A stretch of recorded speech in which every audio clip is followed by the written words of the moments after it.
staff have been killed since the war between Israel and Hamas began in Gaza last October.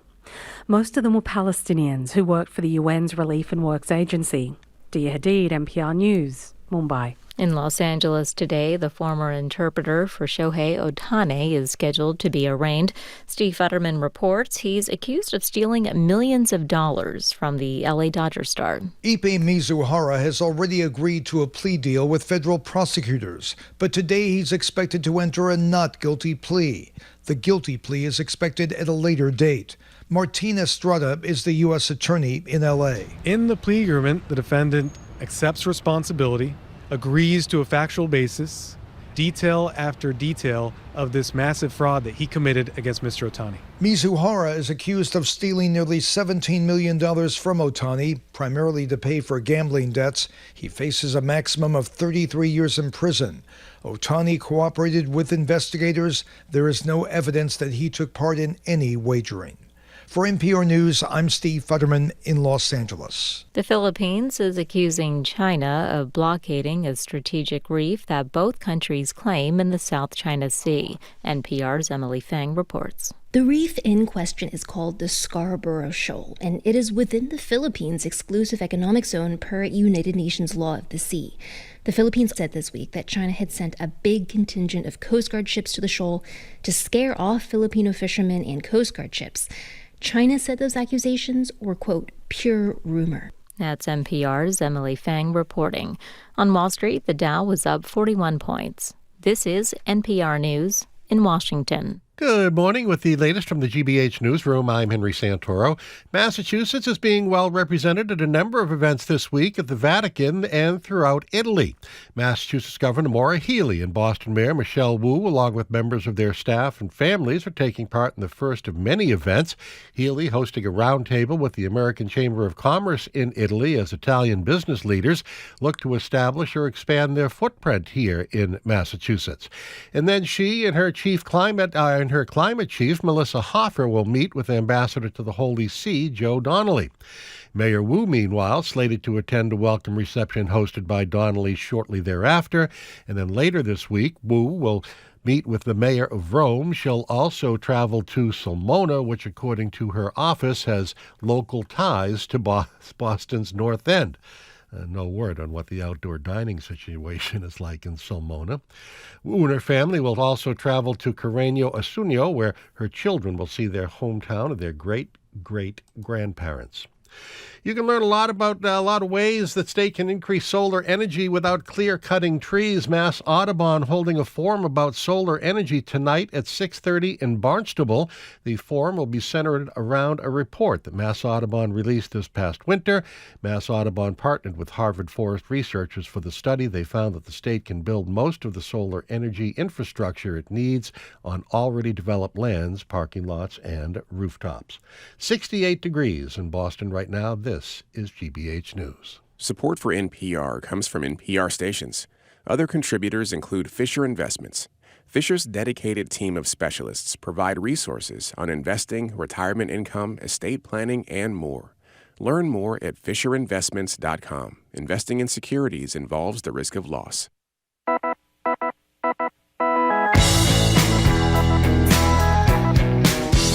Rowdy. I am Marjorie Egan. You're listening to Boston Public Radio, 89.7 GBH. We are broadcasting live from the Boston Public Library. We're streaming on youtube.com/GBH News. We'll be back here tomorrow and back here again Friday. We have big news, Jim. We do? Yes, we do. We have a new TikTok account. TikTok.com at Boston Public Radio. Our debut featured Jim talking about overnight oats have changed his life. Yeah, our debut also, while I'm talking about overnight oats, you're talking about our new TikTok account. So it was close, but not close enough. It is up there. It's TikTok.com at Boston Public / at Boston Public Radio. No slash? No. There's a slash there in the script. Fine. Do you see that? Yeah. We don't know if it's TikTok.com with a slash or without a slash, but it's at Boston Public Radio. Okay. We're an organized operation. I think we should call this first segment today, We Are Doomed. In a Manhattan courtroom, Defendant Trump is sitting through the same trial the rest of us are reading about. We're all being treated to tediousness and salaciousness of legal proceedings involving a porn star and the former head of state. And as we hear about his sexual predation, his corruption, his inability to act in accordance with a judge's gag order, public opinion has not soured on him at all. In fact, it apparently has improved. I'm guessing most of you yesterday saw the New York Times poll showing that Trump is leading in 5 of 6 key battleground states, some states by more than a dozen points, by the way. I think it's Arizona. The findings are mostly unchanged since the last series of New York Times polling in November. That was before the trial, by the way. So the question for you is, there's several questions. One, is the reason for this that Judge Merchan has not allowed the televising of the trial so people aren't paying attention?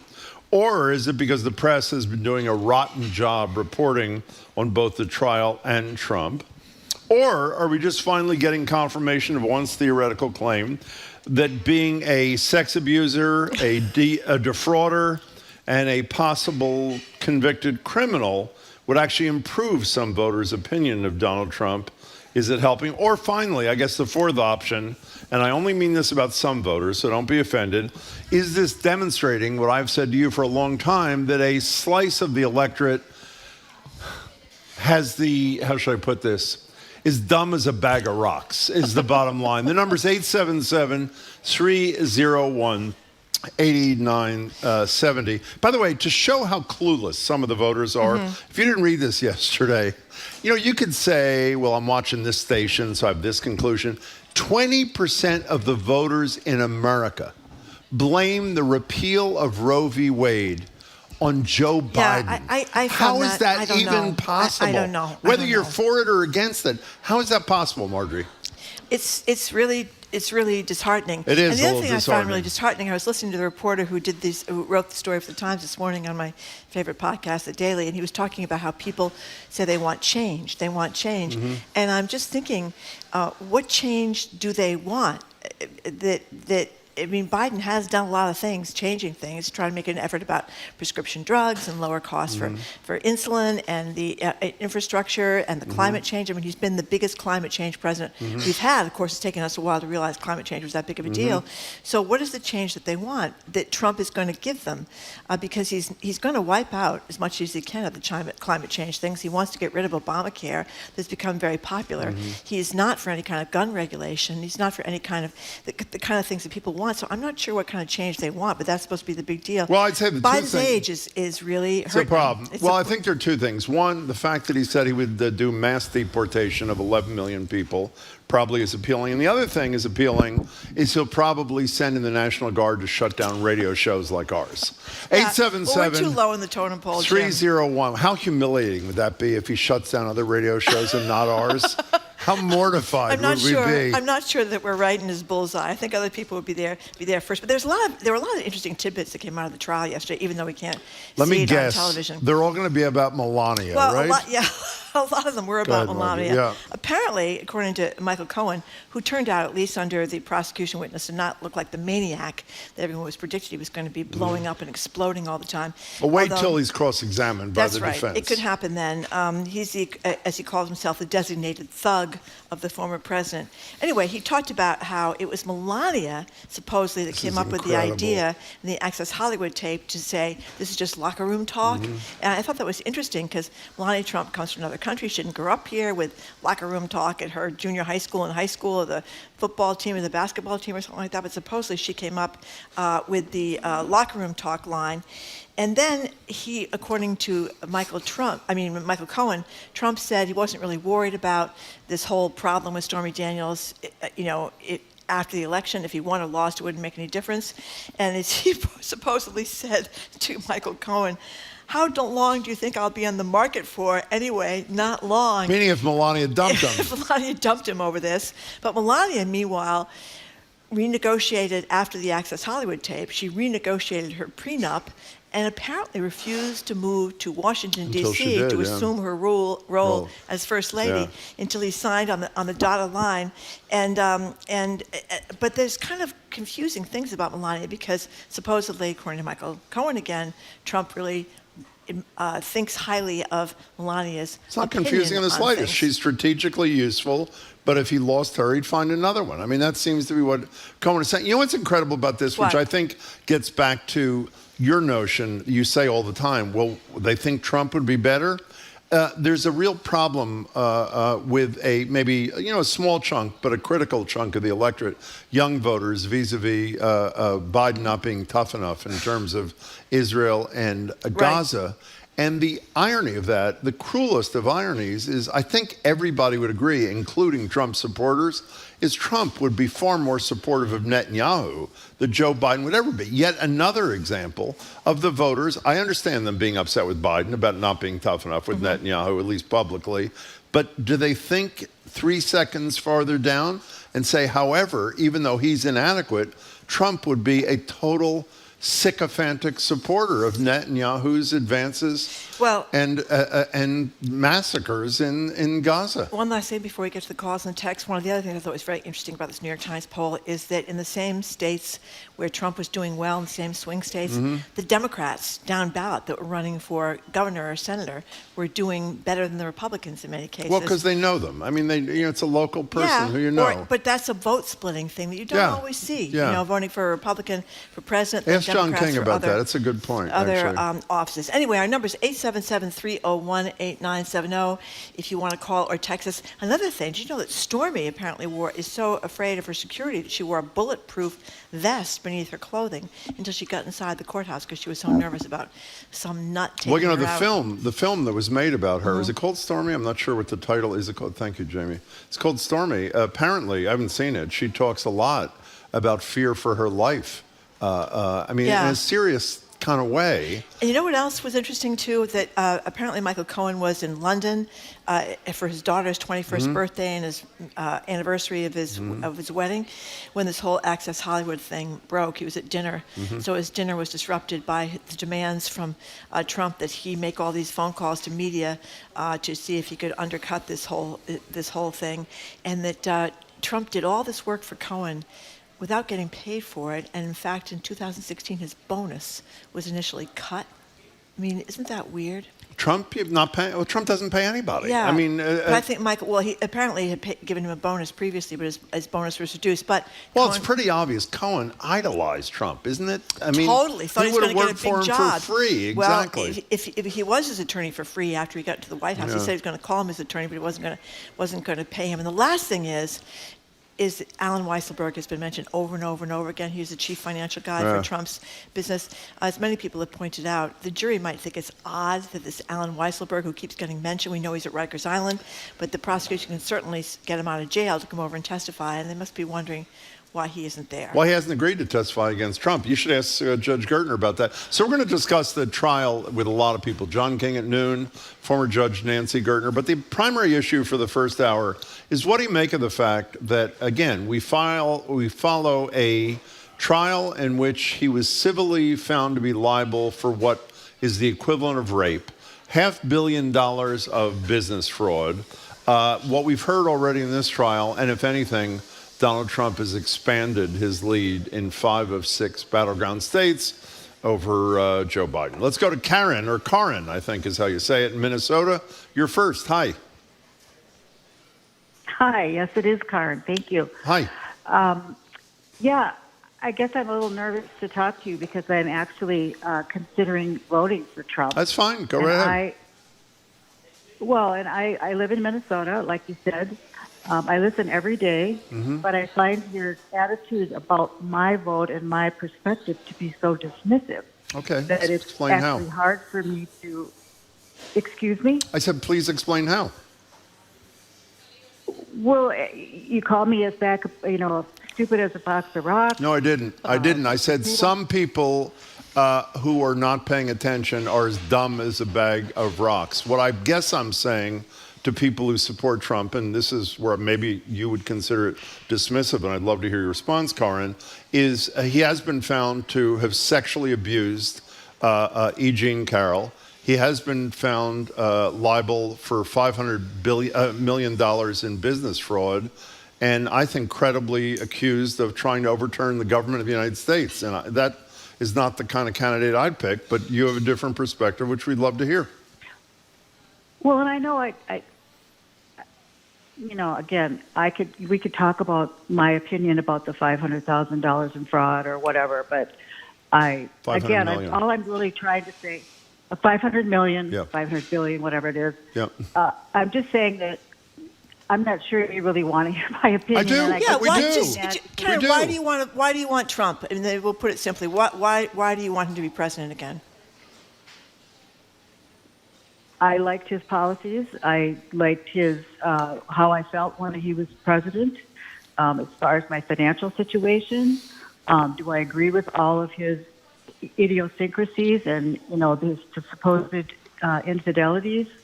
No, but that's not the point. I'm not electing him for that. I'm electing him for how he treats the country and how he treats. What policies, Karen? That's what I always wonder. What policies did you like about the president? I liked the fact that he, it sounded to me like he was interested in my financials, my well-being. Yeah, you know, Karen, that the president has very little to do with inflation or with interest rates or those kind of, that he doesn't really, he can't do much about it. Well, he's but in fairness, he's an anti-regulatory kind of guy. He's an anti-regulatory guy. He's also, because the thing that always surprises me about people that are voting for Trump, and I'm not dismissing it, but, he's anti-climate. He's going to shut down the climate stuff. He's all for guns.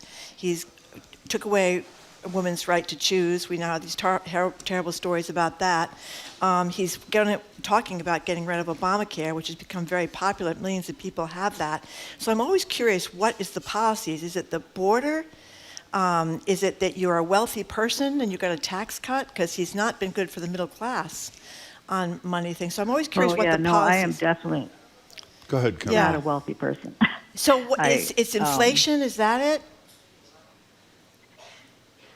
Yes, it's inflation. Okay. And to be quite honest with you, my trouble is that speaking to you makes me completely nervous. Okay, and, all right, it's all right. It's okay.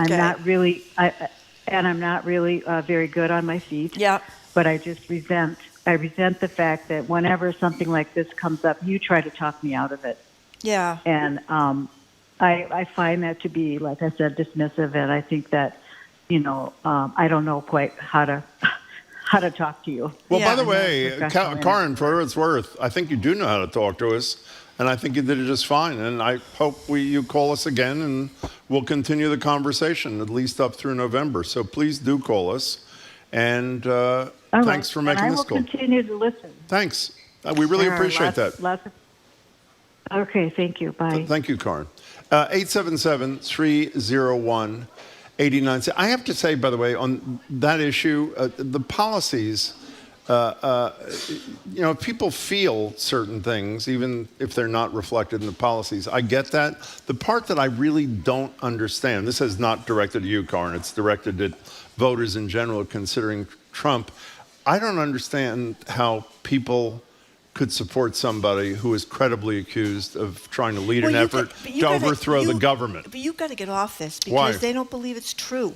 I think people don't believe it's true. They think these are all trumped up charges. That the fact that he's on trial now, exactly, whether it's for overthrowing the election or for the documents or for this thing in New York now, it's all phony. It's not true. What I don't understand is how they think Donald Trump is going to help them unless they are Exxon, Shell Oil, or people that make over $400,000 a year, which is almost none of us, because that's who he's going to take care of. That's what I don't understand. And I get people being upset by the price of groceries and the price of gas, but the president's got almost nothing to do with that, and that's what I don't... Well, but that's not fair. That's not fair, Marjorie, because the reality is every president who gets blamed for high inflation or high gas prices gets credit, fairly or unfairly, when gas prices go down and when inflation goes down. So whether there's an economist connection or not, that's how most of us think. During the presidency of X, the economy was better and I can afford things more. So I think Karen's position on that is legit. In any case,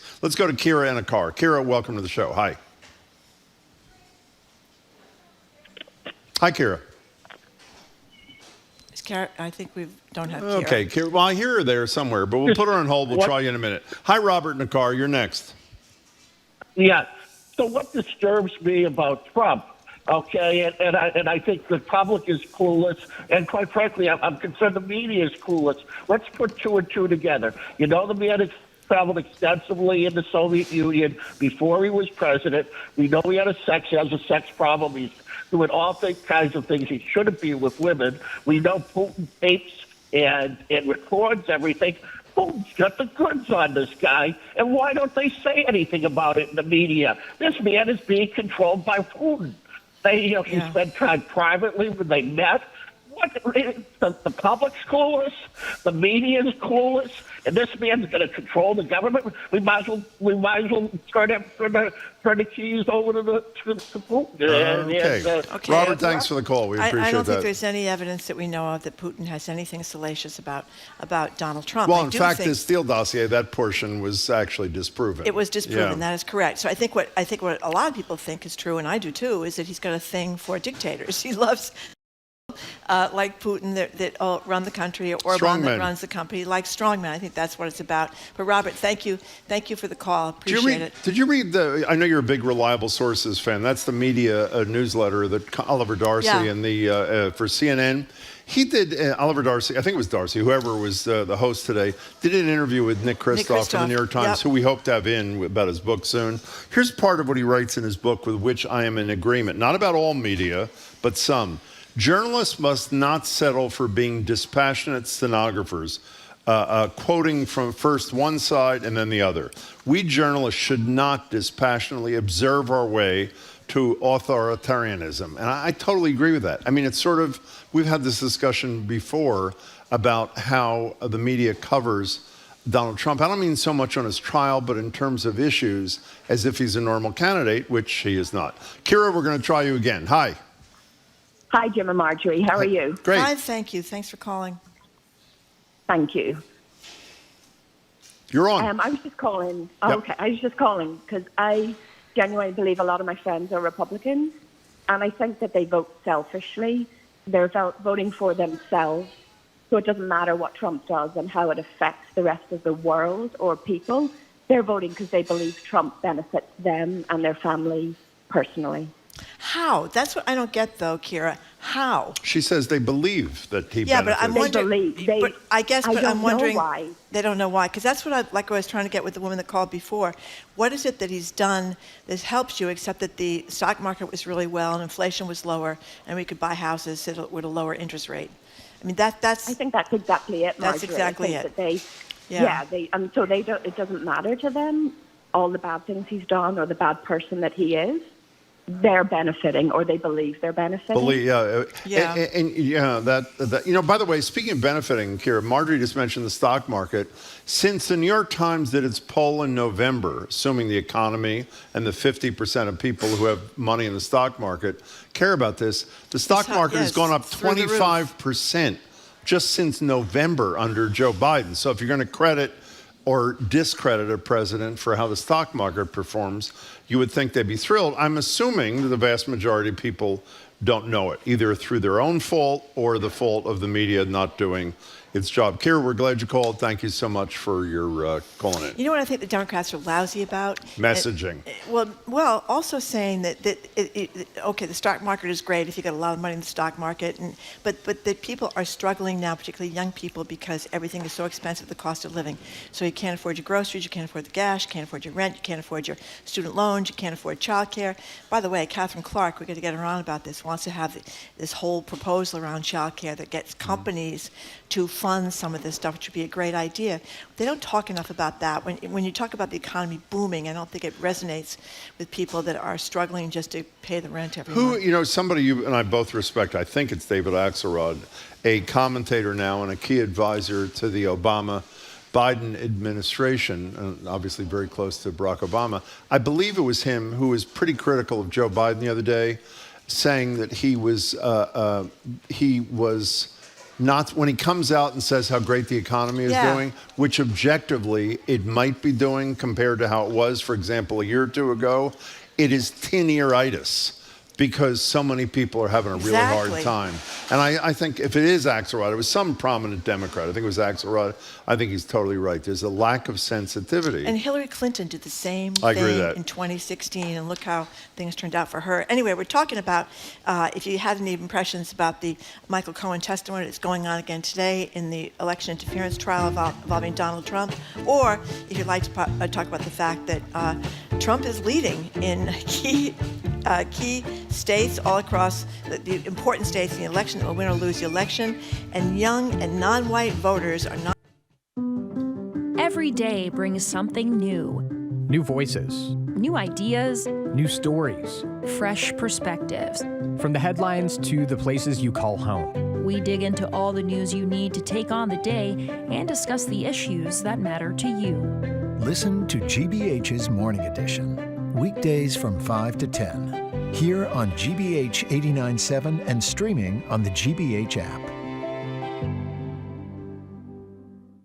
Our programs are made possible thanks to you. And Rogers Fish Company, founded by Roger Berkowitz.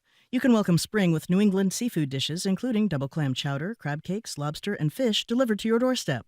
Online ordering at rogersfishco.com. And Newport Mansions, presenting the Newport Flower Show June 21st through 23rd at Rosecliff. Floral exhibits, displays, book signings, and more at this annual summer tradition. Tickets at newportmansions.org.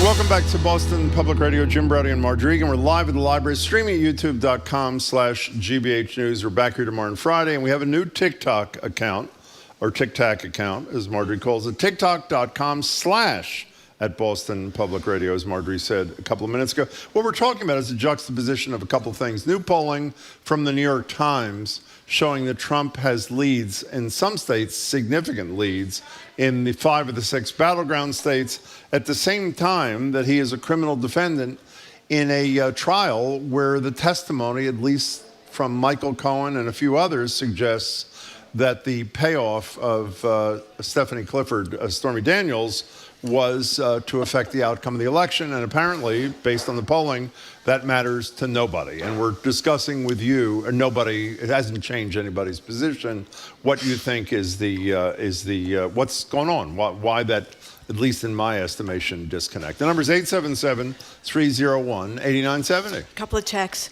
Don't forget supercilious radio blabbers such as yourself. Lots of people want Trump to win just so they can watch your listeners cry their little progressive eyes out and clutch their little NPR tote bags. I can relate to that, actually. That's the kind of motivation that gets me through life. Not that particular one, but yes. And the Trump policies, according to Benjamin and Brighton, are code for racism, kids in cages, and border whatnots. Yeah, that is, I think that's fair. And by the way, that's not rhetoric. He did his policy thanks to the great Stephen Miller, who some people think will be his chief of staff if he's reelected, is to put kids separated from their parents in cages on the southern border. Wayne from Reading says, millions of people now live in an alternative news reality thanks to conservative media, and ignorance is not the lack of knowledge, it's refusal to accept knowledge. Which is another. So is your position, your position is not that they don't know these things, your position is they don't believe these things. Well, so Joe Biden was coaching E. Jean Carroll, is that right? This is Joe Biden's trial. This is all Joe Biden's fault. Trial. Yeah, okay. he's on top of it. This is a big Democratic plot Fox doesn't report stuff that's not favorable to Trump, right.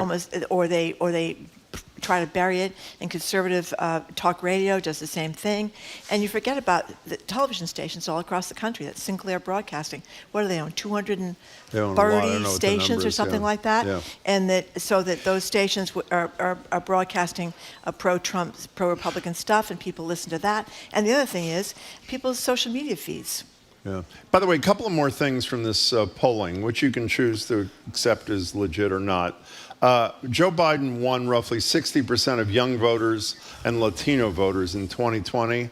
Now, in those two demographics, he and Trump are tied. And if this polling holds from the New York Times, a couple of yesterday, I guess it was, Donald Trump will win the support of more black voters since the passage of the Voting Rights, for a Republican, since the passage of the Voting Rights Act in 1964. I don't get it. But Michael Curry, who is on the board of the NAACP, the National Board, he doesn't believe the polls. He doesn't believe that. Yeah, well, I love Michael Curry, but, I think polls these days are pretty accurate, actually. John in Westford, overall anyway. John in Westford, welcome to the show. Hi. I think I like Trump because of his foreign policy as well. I mean, the world is like upside down right now, and there's a need for like a strong president. And I think Trump, with, for example, the way he handled Russia. I know a lot of callers think he was bad on Russia. But John, I'm sorry. Is this a joke call or is this a real call? How he handled Russia, like when he's standing next to Putin in Helsinki and says he believes Putin's line more than he believes the messaging of the United States' own intelligence agencies? Is that what you mean? Yep. Do you mean like he's handling Putin in Ukraine or in Gaza? Is that what you mean about foreign policy? Yes. Can I give you examples? Sure. For example, I mean, when Obama was giving them, the Ukrainians, blankets, Trump was giving them Stinger missiles, and Putin. Donald Trump does not want any further U.S. aid to go to Ukraine, as the Ukrainians are getting slaughtered by the Russians. That's the kind of foreign policy you think is in our interests, I assume? There's a reason for that. He also, 200 Russian uniformed soldiers were killed in Syria. And then he goes by the U.S. And then he goes to Poland and says to Poland, we're going to give you a new missile defense system, the best in the world. And millions of Poles are cheering for him. And that was all done right before his first meeting with Putin. Okay. Thanks, John. Thanks for the call. I don't know where that's coming from.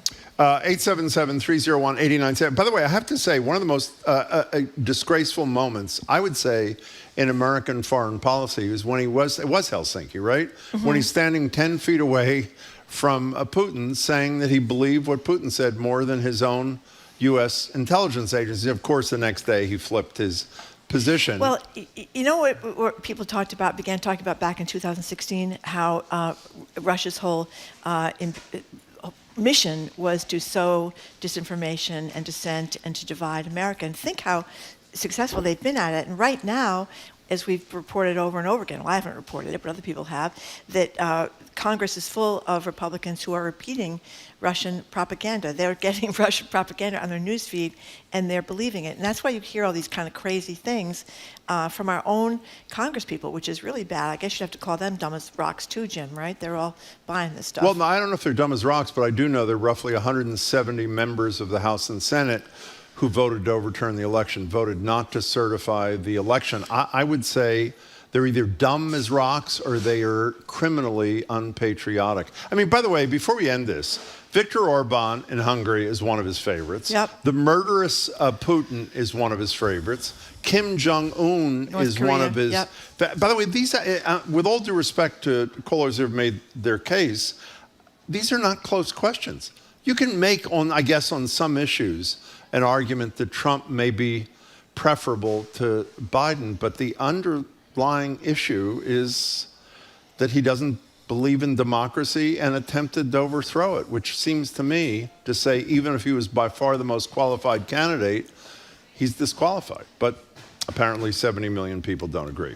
Okay, we're moving on. We are moving on. We're going to talk with Trenni Casey of NBC Sports Boston. Up next, we're going to talk about Tom Brady's debut as Fox's lead football analyst when the football season begins. And we're also going to talk to her about women's basketball entering a new era. You are listening to Boston Public Radio 89.7 GBH, live from the Boston Public Library, streaming at youtube.com/GBH News. And we have a new TikTok account, tiktok.com/Boston Public Radio.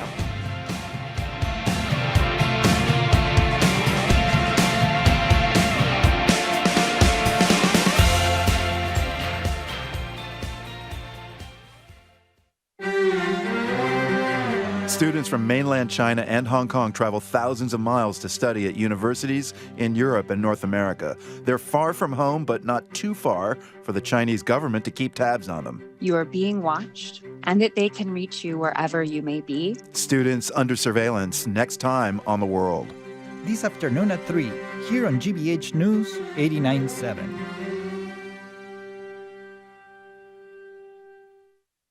Support for GBH comes from you and the Museum of Science. Their climate initiative, Year of the Earth Shot, works to reboot belief in our ability to live sustainably. All year long, visitors can check out new exhibits, events, online games, and more. MOS.org/Earthshot. And Hebrew Senior Life, a Harvard Medical School affiliate empowering seniors to reach their full potential through senior living, healthcare, aging research, and more. You can consider Hebrew Senior Life at allweareforyou.org.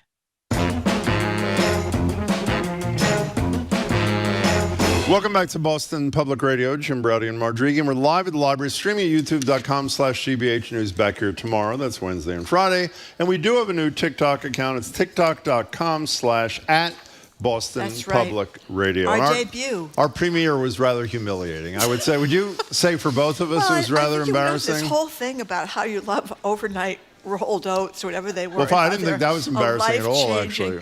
Okay. The whole thing starts with Marjorie looking at a piece of paper and saying to her colleague, Nicole, am I supposed to say my name? Am I?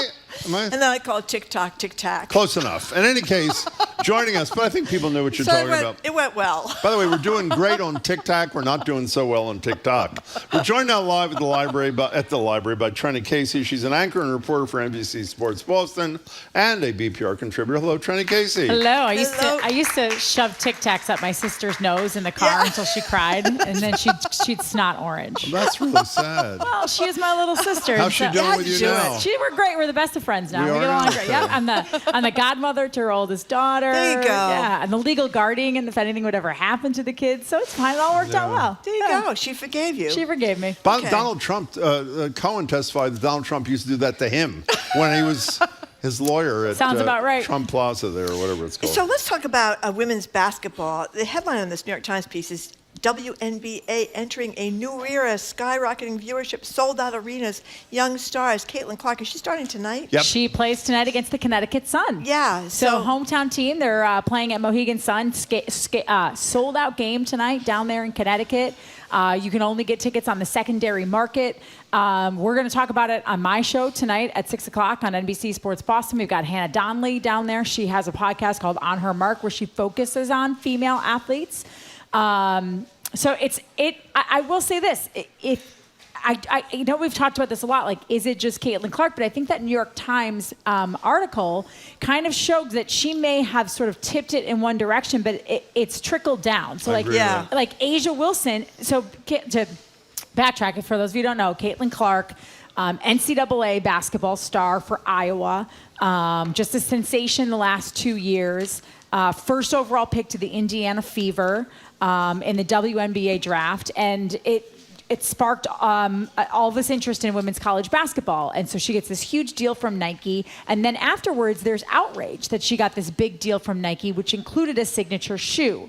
Because right now the only women in the WNBA who have signature shoes are white women. Mm-hmm. Well, guess who got a signature shoe and a clothing line this week? Asia Wilson. Oh. So she is the first black player in like half a decade to get her own, more than a decade in the WNBA to get her own shoe, to get this big expanded deal with Nike. So while it had to unfortunately start with Caitlin Clark, I do think now there's a trickle-down effect. Like Angel Reese played Camila Cardoso, I think that's her. I hope I'm not forgetting her first name, but I know her last name's Cardoso. She played for South Carolina.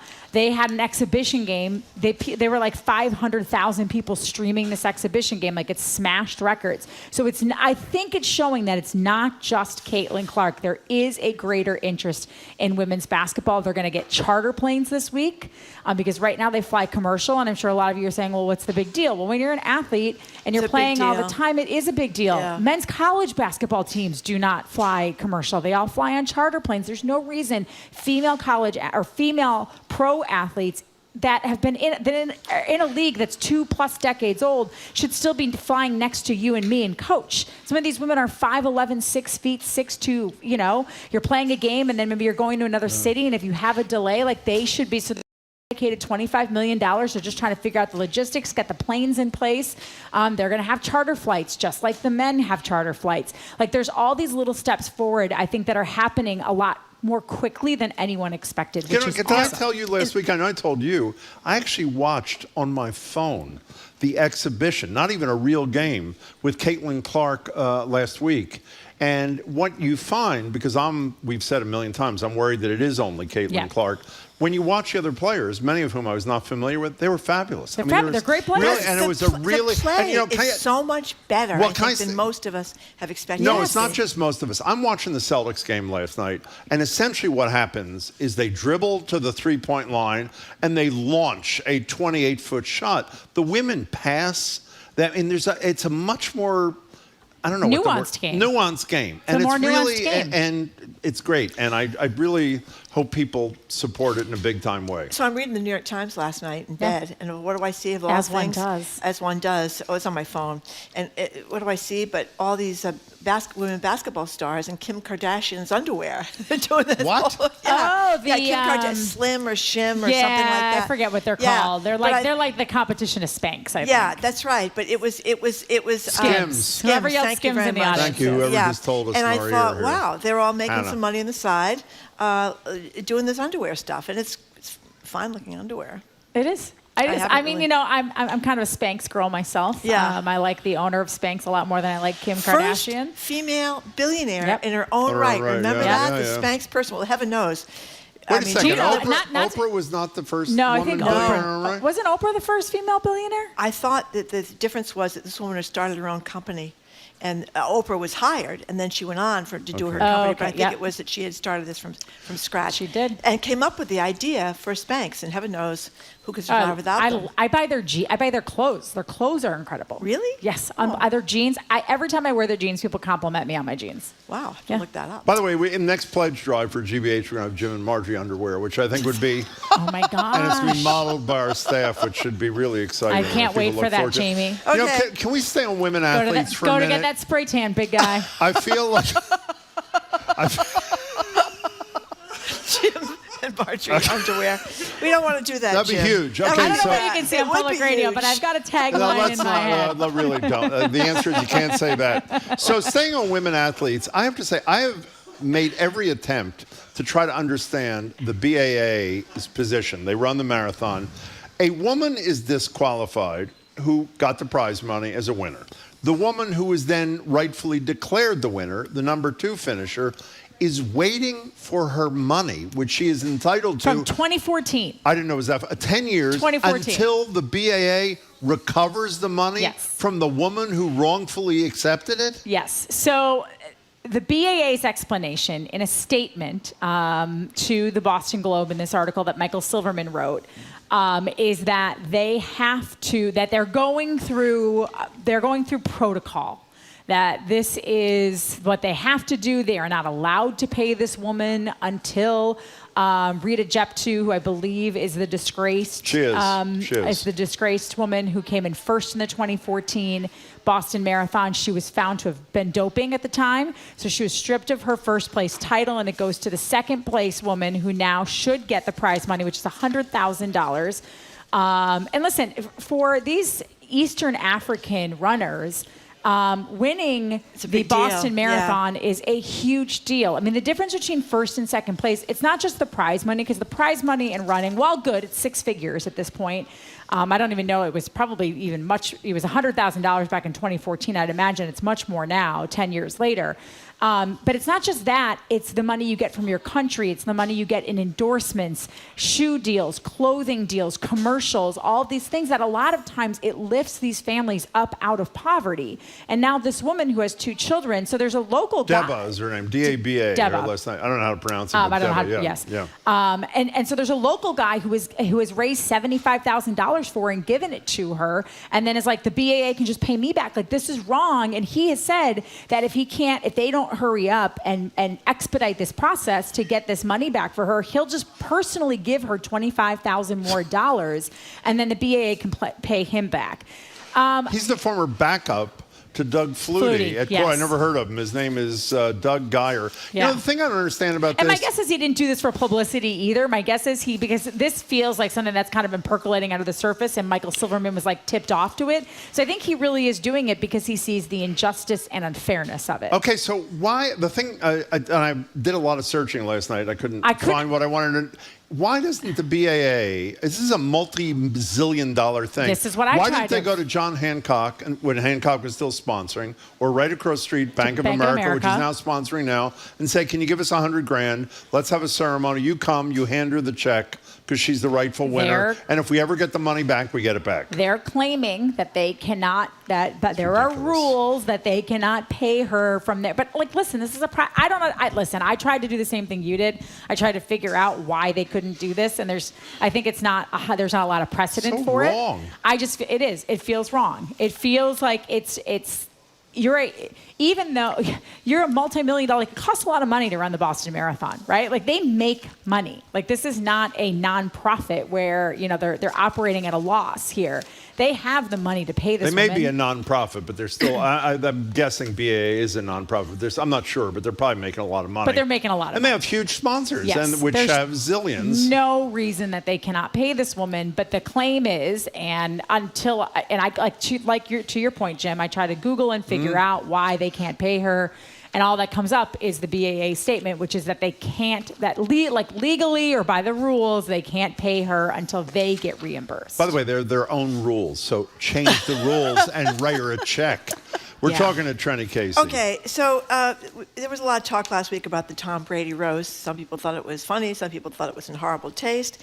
But he was taking it all in stride, it seemed, and he's going to debut as Fox lead analyst on the football season. Sure week 1. is. Cowboys? So Cowboys versus Browns. So what do people think? I mean, a lot of people have said Tom is not exactly the big personality kind of guy, but I don't know. It's gonna be interesting. One thing we know for sure is that Tom Brady is going to do his homework. Like the rumor and the word around town is that he has been talking to a lot of people who have been analysts in the NFL for a while, doing his research, trying to figure out, working with people to get better, to make sure he's prepared. I don't think he's going to come into this unprepared and just fly by the seat of his pants. I think the question around Tom Brady, and I think we saw this. Did you guys end up? I know as of last week you hadn't finished the roast. Did you have a chance to watch his portion of it? Oh yeah, I did see that. Yeah. So I mean, he's fine. I say this all the time. Peyton Manning's a bigger personality. He's a better personality. I think, and it's not Tom Brady's fault that he's 6'4" and super handsome. He gives off, Peyton Manning gives off sort of this aw shucks, I'm just an everyman air, even though he's worth hundreds of millions of dollars. Yeah. Tom Brady gives off the vibe of, I'm worth hundreds of millions of dollars. Well, also, he's not that interesting. He's a great player, and I think obviously. part of the reason he did the roast is to show that, hey, I can laugh at myself.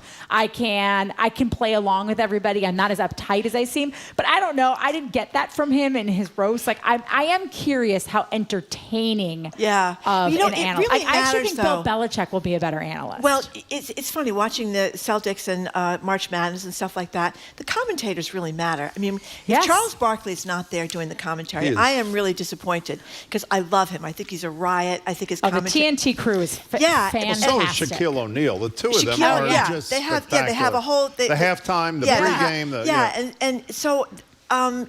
you wouldn't think it would make much of a difference, but it does. And sometimes you watch and they have these commentators, you think, where did they find these people? They're horrible. And it disturbs your enjoyment watching And he has the game. big shoes to fill because he's taking the place of, why can I not remember Greg? The tight end. The tight end, who's Greg. fabulous, right? He's fabulous. His first name is Greg. I can picture Not his face. Olsen. I can't. It is Greg Olsen. Okay. Taking the place of Greg Olsen, who has been fantastic. He has played really well off of Kevin Burkhardt. So why are they getting rid of Greg Olsen? Because I had a hard time remembering Greg Olsen. Yeah, Greg Olsen's name, and no one's You know going how to much money he's making to be a commentator? Yeah, he's getting paid $37 million a year for 10 years. Yeah. But the point about doing the homework, though, because that does matter, obviously. Well, Tony Romo is a good example of that. Tony Romo was an excellent excellent commentator in his first year. And then everyone talked about how great he was. And you could tell in the last few years, he has not put in the same amount of preparation for games. Preparation, Jim. And he has started everything.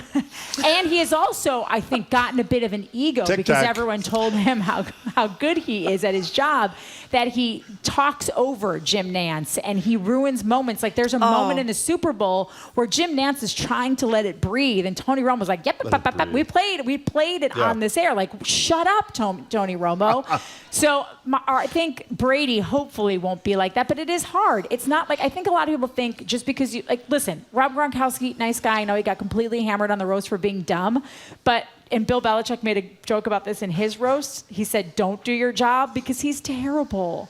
He's not a good, like, you should explain that joke. Belichick's famous line is, do your job. Yep. And he says to Gronkowski, "I've watched you on Fox. Don't do your job." Yes, because it's actually fairly funny. Cruel, but funny. Lovable idiot. A lovable guy. He really isn't, like, one of the nicest athletes I've ever met. But, like, you also have to have a level of thinking on your feet, fast intelligence, and I don't know that that's... Belichick I could see being very good. Mostly I spent part of last Sunday, wherever it ran on the globe, drooling over the property that Belichick owns, the compound out in Nantucket. He's got the things out in Sconset, which is such a gorgeous section of Nantucket, and then he's got the house in the middle of town, so we can go to all the lovely bistros and coffee shops and all that. Can I say one more thing about Brady? When you mentioned Romo, who's, by the way, a former quarterback for Dallas years ago, the one thing he was great about was, in terms of his preparation, because he had played the game, his ability to predict what was going to happen. And Brady, I can't imagine not being great at that, because he's arguably the smartest quarterback who ever played. It really is going to come down to whether or not he can simply articulate it and make it entertaining.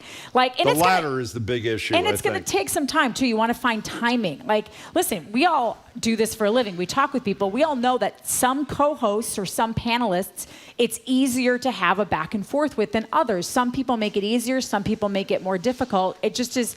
There's got to be a good comfort level there as well. You know which way? I mean, let me state the obvious before we leave this. The game that he is doing, the first game, is Dallas versus Cleveland. Yes. There is zero chance I would watch a Dallas-Cleveland game. But you will I'm not. 100% going to watch it. That's right. What will he wear to his first game? You're brutal. Oh, I'm sure he'll have a perfectly tailored suit. Okay, so let's talk about a little bit about the aforementioned Celtics and Bruins.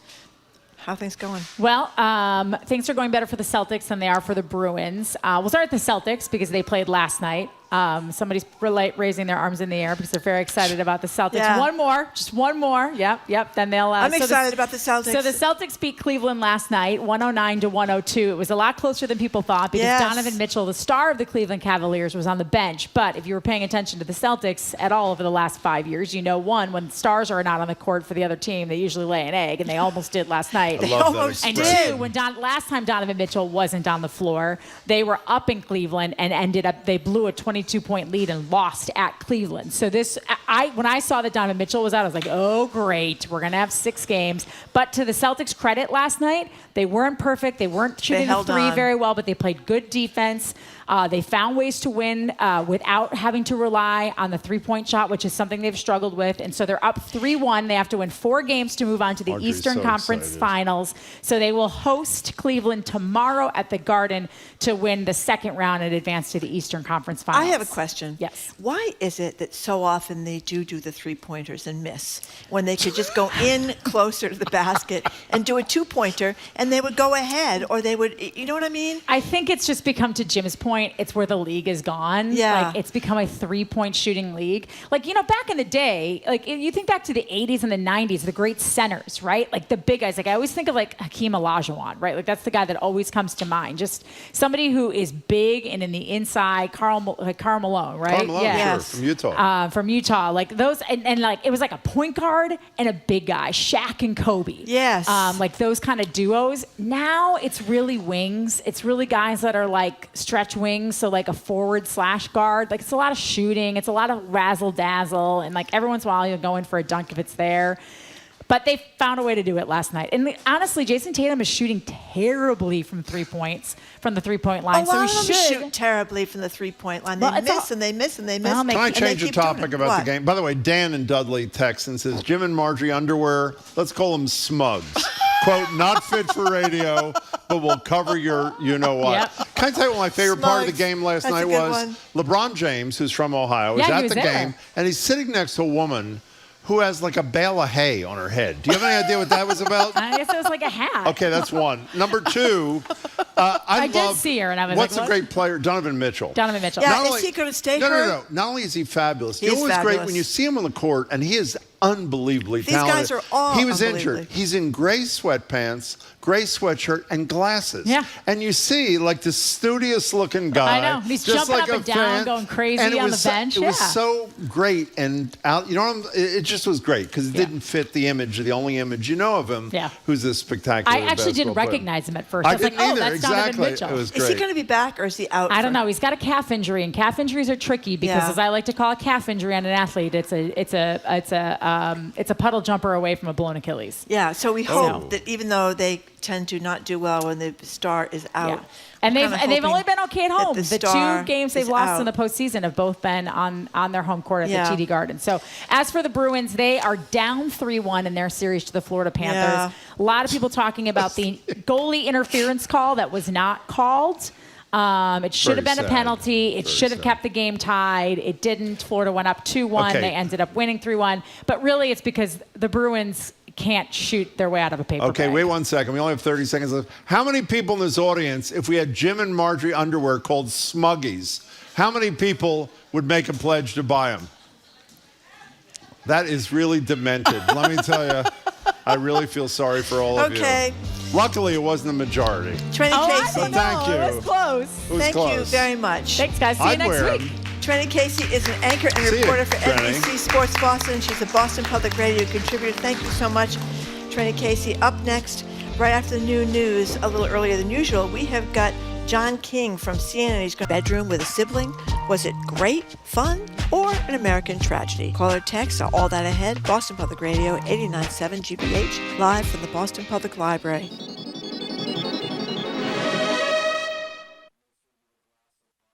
Gave Menendez and his wife hundreds of thousands of dollars in bribes, including gold bars, cash, and a luxury car. This time he has a political entourage that includes House Speaker Mike Johnson and former primary rival Vivek Ramaswamy.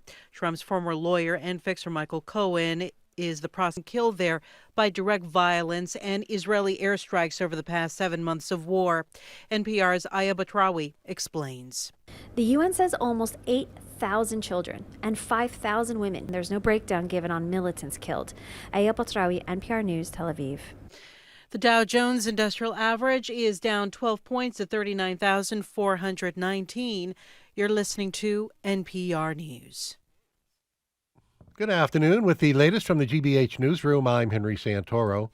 Pro-Palestine protesters were seen this morning dismantling the Harvard Yard encampment. The group Harvard Out of Occupied Palestine announced that they had reached an agreement with the university to end the encampment in exchange for reversing involuntary leaves of absence for some 22 students, as well as holding conversations with university leadership around divestment. A peaceful end to the encampment also paves the way for Harvard's commencement to proceed as planned. A new poll finds an overwhelming majority of Massachusetts parents want schools to use scientifically backed approaches when teaching children to read. GBH's Mark Hers has more. Mass Inc., which conducted the poll, says it shows reform is needed since less than half of third graders are meeting literacy proficiency expectations on the MCAS. Peer-reviewed research shows that using phonics and reading comprehension is essential, but some districts in the state are still using other approaches. Mass Inc.'s Steve Cazella says they found many parents don't know that science-based methods are not required. I think that came as a surprise to many parents in this poll when we were walking through it. 40% don't know at all whether it's required or not, and 41% think that they are required. A bill is pending on Beacon Hill that would mandate science-based reading instruction, but some teachers say it limits their options. In Boston, I'm Mark Hers, GBH News 89.7. In sports, the Bruins are one loss away from elimination in the playoffs. They are in Florida tonight. The Celtics are one win away from eliminating the Cavs. They're back in action tomorrow. And the Red Sox play Game 2 of their 3-game series with the Rays tonight at Fenway. In the forecast, mostly sunny, near 80 degrees today. We'll take it. Clouds and 50s overnight, clouds and mid-70s tomorrow. We're at 72 degrees in Boston right now. I'm Henry Santoro. This is GBH News. More and more states are offering free community college programs. Nothing quite gets people's attention like free. It was too good to be true. I mean, free money. I'm finally getting my degree. I'm going for it. But research shows their effects are limited. The number one college affordability issue in this country is housing, and we're not talking about that. The real cost of free on our podcast, College Uncovered. Listen today, wherever you get your podcasts. Support for our programs comes from you and Rockland Trust Bank. Their team is dedicated to bringing the vision of your business to life, providing support and advice tailored to your specific goals.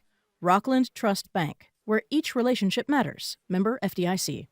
And National Grid, helping businesses work toward a sustainable future by offering guidance on heat pump solutions. Learn more about how heat pumps can help reduce greenhouse gas emissions at ngrid.com/future.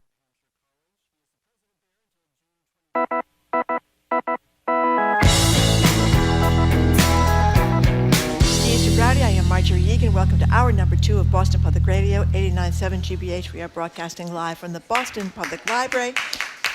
Oh, thank you, Jamie. Thank you, Jamie. And we are streaming on youtube.com/GBH News. We're going to be back here tomorrow, going to be back here Friday. And we just debuted, Jim and I did our new TikTok account. It is at tiktok.com/ there's a slash in there, Jim. That's what I heard. tiktok.com/ at Boston Public Radio, and you can see Jim extol the virtues of overnight oats, whatever those are. With sliced banana on With top. sliced banana on Joined top. now on Zoom a little earlier than usual by the pride of Dorchester, CNN's chief national correspondent, John King. He's the host of Battleground and All Over the Map during election season. John, it's great to speak to you. You kids keep getting more hip. I don't know how to keep up. I tell you. I just can't keep up. Especially one of us, actually. Yeah, John. we're very hip here, John, very hip. But anyway, so let's start with the Michael Cohen testimony in the Trump election interference trial. We can't see it, of course, but the consensus seems to be that he was not a maniac yesterday on the stand. We'll see if that changes, but that he was pretty calm and quiet and effective. What do you think? And Trump has stayed calm, largely by the people in the courtroom saying by keeping his eyes closed and sort of his head tilted back most of the time. Look, I think what he has said is very effective. Obviously, he has credibility issues. The defense has yet to get to cross-examination. They're going to tell the jury he went to prison for lying. He lied to Congress. He has a history of lying. And so the prosecution is actually putting a lot of that in the record, trying to get ahead of the defense argument by saying, yes, Michael Cohen lied, but they've built a pretty powerful case. We'll see if the jury believes it, and we'll see how effective Trump's team is at taking a chisel to it and maybe breaking it up a little bit. But so far, it's been a day and a half of very compelling testimony that Michael Cohen worked for Donald Trump. Michael Cohen was Donald Trump's lawyer, not the Trump Organization's lawyer. They had a legal department. There was a general counsel. He didn't work under them. He was Donald Trump's guy to do Donald Trump's stuff, and that Donald Trump trusted him. They've built that up so that when the defense gets up there and says Michael Cohen is a liar, and Michael Cohen is a liar, that is a fact, that they could say, yeah, but when he did these things we have put before you, he was working very closely with Trump. Trump trusted him. Trump was telling him to lie. In part, the prosecution, forgive me, is making the case that Michael Cohen's a really good liar because he had to be a really good liar to work for a really good liar. That's sort of the case they're building, which is the credibility part is interesting. But to the specifics, today they've gotten much more into the details of this is not about hush money. Hush money is actually legal. This is about covering up in the books of the Trump Organization and lying that what the prosecution says is this was done to protect Donald Trump in the election. Therefore, it's campaign finance related. And they paid Michael Cohen, as legal fees, who made the payment to Stormy Daniels. And Cohen today is going through that, the documentary piece of it, and how what he's making the case that everybody, including Donald Trump, knew the way they documented it was a lie. And by the way, we should be clear here. We've said this 1,000 times, but this falsifying of business records is simply a misdemeanor. And the only way it rises to felony level, as John said a minute ago, if it's in furtherance of another crime, which in this case, according to the prosecution, would be to affect the outcome of the election, as opposed to what the defense will and has contended, that it was purely to protect his family and his wife, which is not a crime. You know, John, it appears, I guess, based upon the presence of people like J.D. Vance from Ohio, that one of the things you have to do now to be the vice presidential pick for Donald Trump is show up at his trial. I mean, that's not, I don't mean that facetiously. That does seem to be a threshold resume builder, no? I guess the three of us are off the list. Donald Trump has been complaining that the city and the police are keeping his crowd away from outside. That is preposterous. There's a large area set up directly across the street from the courthouse where if Trump supporters wanted to show up and demonstrate, they could. There haven't been many throughout the trial. And so he's been described as in a bad mood about that. He's described as being mad at his attorneys. He's described as thinking he's not getting the support he needs. So in recent days, you're right, Jim, we've seen a number of high-profile Republicans, including people who are possible Trump vice presidential picks, from J.D. Vance. The Speaker, Mike Johnson, is there today, which is interesting to me. Yeah, he's not on the list for a vice presidential pick, but he's a constitutional officer of the United States. He's third in line to the presidency, and he's calling this a sham prosecution. And it's just the details of the case are one thing, and you can have a political argument out there. There are people who say, you know, this case would not be brought to trial. They would have tried a plea deal. To your point, they would have worked out some misdemeanor thing. But it's, you know, Donald Trump says it's the Democratic prosecutor going after him. I just want to make clear, Michael Cohen went to jail for related charges. Right. Not the exact same charges, but Michael Cohen was prosecuted and went to jail for similar charges. They do prosecute cases like this. This is not a novel prosecution. I'll leave the debate about, you know, whether it amounts to a former president to somebody else. But this is part of what I think is a very damaging Republican attack on institutions, right? Elections are rigged. Judges are crooked. Courts can't be trusted. A democracy is at peril if leaders of that democracy are constantly saying it's broken and it doesn't work and it's rigged. It's rigged and people are cheating it. Prove it. Prove it. I ask anybody out there. I have skepticism about this, have doubts about that, raise questions about that, but prove it. Show me evidence, and show me really good evidence. If you're going to say that the system in which we all live and thrive, and yes, it's not perfect. It's not perfect. But the election was not rigged. Donald Trump lost, and he lost convincingly. And this case, they have shown zero evidence. Yes, the prosecutor is a Democrat. Donald Trump is a Republican. In fundraising and in other places, the prosecutors, both in New York and Georgia, especially the New York State Attorney General, who's not involved in this case, have said some things that I think are silly to say if you're a prosecutor. I think you should really learn to bite your tongue if you're a prosecutor. Even if you're elected as a partisan, once you get the job, you should bite your tongue. But the evidence in this case is coming from people, again, just like the January 6th committee, and just like every other trial, from people who worked for Donald Trump, who Donald Trump paid, who Donald Trump trusted, who Donald Trump put in very sensitive positions. The testimony is not coming from, you know, crazy Democrats. Yeah, well, that's one of the tragic things, that this is not on television, so people could see for themselves the way the courtroom runs. But I wanted to ask you about J.D. Vance, because I've seen him. People may know J.D. Vance wrote this bestseller, Hillbilly Elegy, about his really tough childhood with a mother that was just out to lunch, and now he managed to get himself, I think he went to Yale Law School or something like that. He's a very smart guy, and he's very impressive on his feet, and he's obviously auditioning to be vice president. What do you think of his chances and his skills? As he's anti-Trump, like so many of them. That's right, and then he flipped, of course, but he's good. He's a talented guy. He is a talented guy, and as you mentioned, the book is quite compelling. You can agree or disagree with his politics. You can agree or disagree, maybe take issue sometimes with his stories, but it's a very compelling story about growing up in a part of the country, in a difficult family environment in a part of the country. Trust me, I'm picking this more and more in my travels, that feels forgotten. Feels that, you know, people in power don't care about them. Places where there used to be factories, light manufacturing, mines, mills, things like that, where the new economy has been very slow to come in. It's a fascinating book. To Jim's point, yes, he was an anti-Trumper. He was a person who said he was a principal and that Donald Trump was not a conservative or a man of character. Never mind. We moved on. Donald Trump is the presumptive nominee, and we're seeing a lot of that. The Trump amnesia, whatever you want to call it. where I guess he is our nominee until the convention has to happen, but he's the nominee. He's got at least a 50% chance of being the next president of the United States. So let's forget everything we said in the past and get on Team Trump. Ohio, Ohio is a pretty good Republican state. If you're doing it in the traditional way, help me with a weakness. J.D. Vance is interesting for that blue-collar perspective. Trump has pretty good support among blue-collar voters. Ohio has been going increasingly red. So I don't see him as a big gain in terms of automatically. He doesn't bring you a state that you're not going to get. He doesn't bring you a constituency where you need a lot of help, like Mike Pence did with Christian conservatives back in 2016. But that doesn't mean, but I just gave you the orthodox, old school way of building your VP scales, right? There's no indication Donald Trump operates that way. He's going to pick somebody he likes, who he thinks is going to be loyal to him, who is going to repeat or at least support the lies about the election and things like that. And so you see J.D. Vance. I don't think he showed up today, but there were some people. Governor Burgum J.D. Vance was yesterday. Yeah. Governor Burgum was supposed to come today or tomorrow. I haven't seen him yet. I'm just glancing over at the TV to see if they were at a break, and he was around. Tim Scott was considering coming, hasn't shown up yet.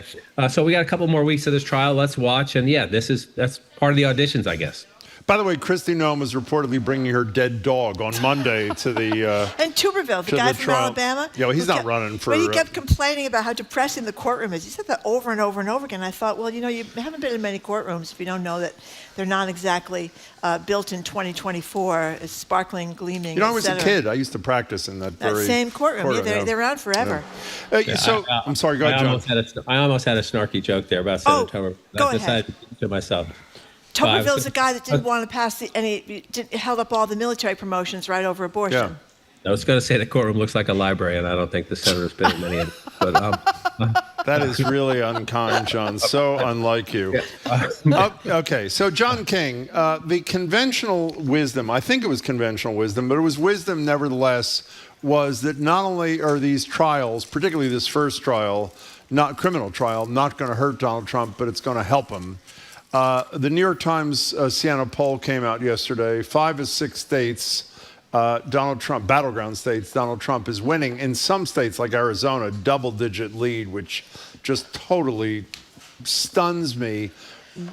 What's your major takeaway or several takeaways from this polling yesterday, John? The point you make about Arizona is the big one to me. If you look at Arizona and a couple of the others, the president of the United States, the incumbent president of the United States, is in the mid-30s. Yeah.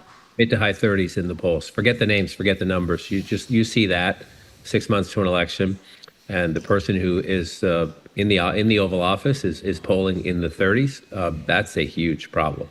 It is a huge problem. They're relatively close. You're right. Some of them are around double digits. I would beware, as I've said a million times, about the numbers. I would again talk about trajectory, and the trajectory here. Remember, we talked Trump was ahead, and then Biden tightened it up a little bit, and now you see even more evidence. And there have been some others before this New York Times Siena. That's a very interesting, very well done battleground project. The trajectory is Trump again, while he's on trial. That stuns a lot of people. The biggest thing to me, Jim and Marjorie, was read deep into the poll. 7 in 10 Americans in these battleground states, 7 in 10 of the respondents to this polling said that they thought Trump would bring dramatic change to the political and the economic system. That, to me, is the dynamic to keep your eye on. Again, forget the names. People want change. People of all political stripes want change. They're exhausted from COVID. They're mad about inflation. The president keeps telling them he's turned the economy around. Their groceries still cost a lot of money. Their interest rates are high. They can't buy a bigger house if they want one because of mortgage rates, even if they could get a good price for the house they live in, because real estate values have gone up. They can't buy a bigger one.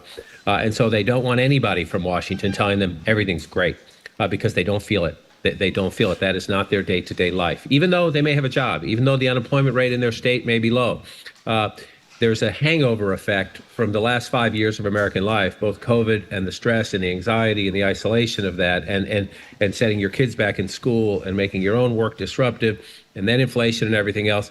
And people are confused and they're anxious and they want something different. They want something different. That to me is the biggest dynamic right now. Just put the names out. This is a change environment. You know, John, I'm sorry. The President of the United States needs to make a case and he has time, that you really want that change? That's the argument Biden has to make, and he's clearly not making it effectively at the moment. Well, that's the issue that Marjorie and I fight about or argue about almost every single day, is even if you don't like what Joe Biden is doing on X, from Israel's behavior in Gaza to the economy to whatever it is, how much worse might Donald Trump be based upon history? Based on your experience, John, does the average voter even think that far? If they want change and they're unhappy with the person who currently has the power, do they continue the thinking and say, however, the guy who would, quote, bring change historically does not support the kind of change I care about? Do you understand the question? I'm sorry that was so convoluted. I understand the question completely. My first campaign was 1988. My second campaign was 1992, where George H.W. Bush, one of the most decent men to ever hold public office in the United States of America, 90% approval rating out of the first Gulf War. Right.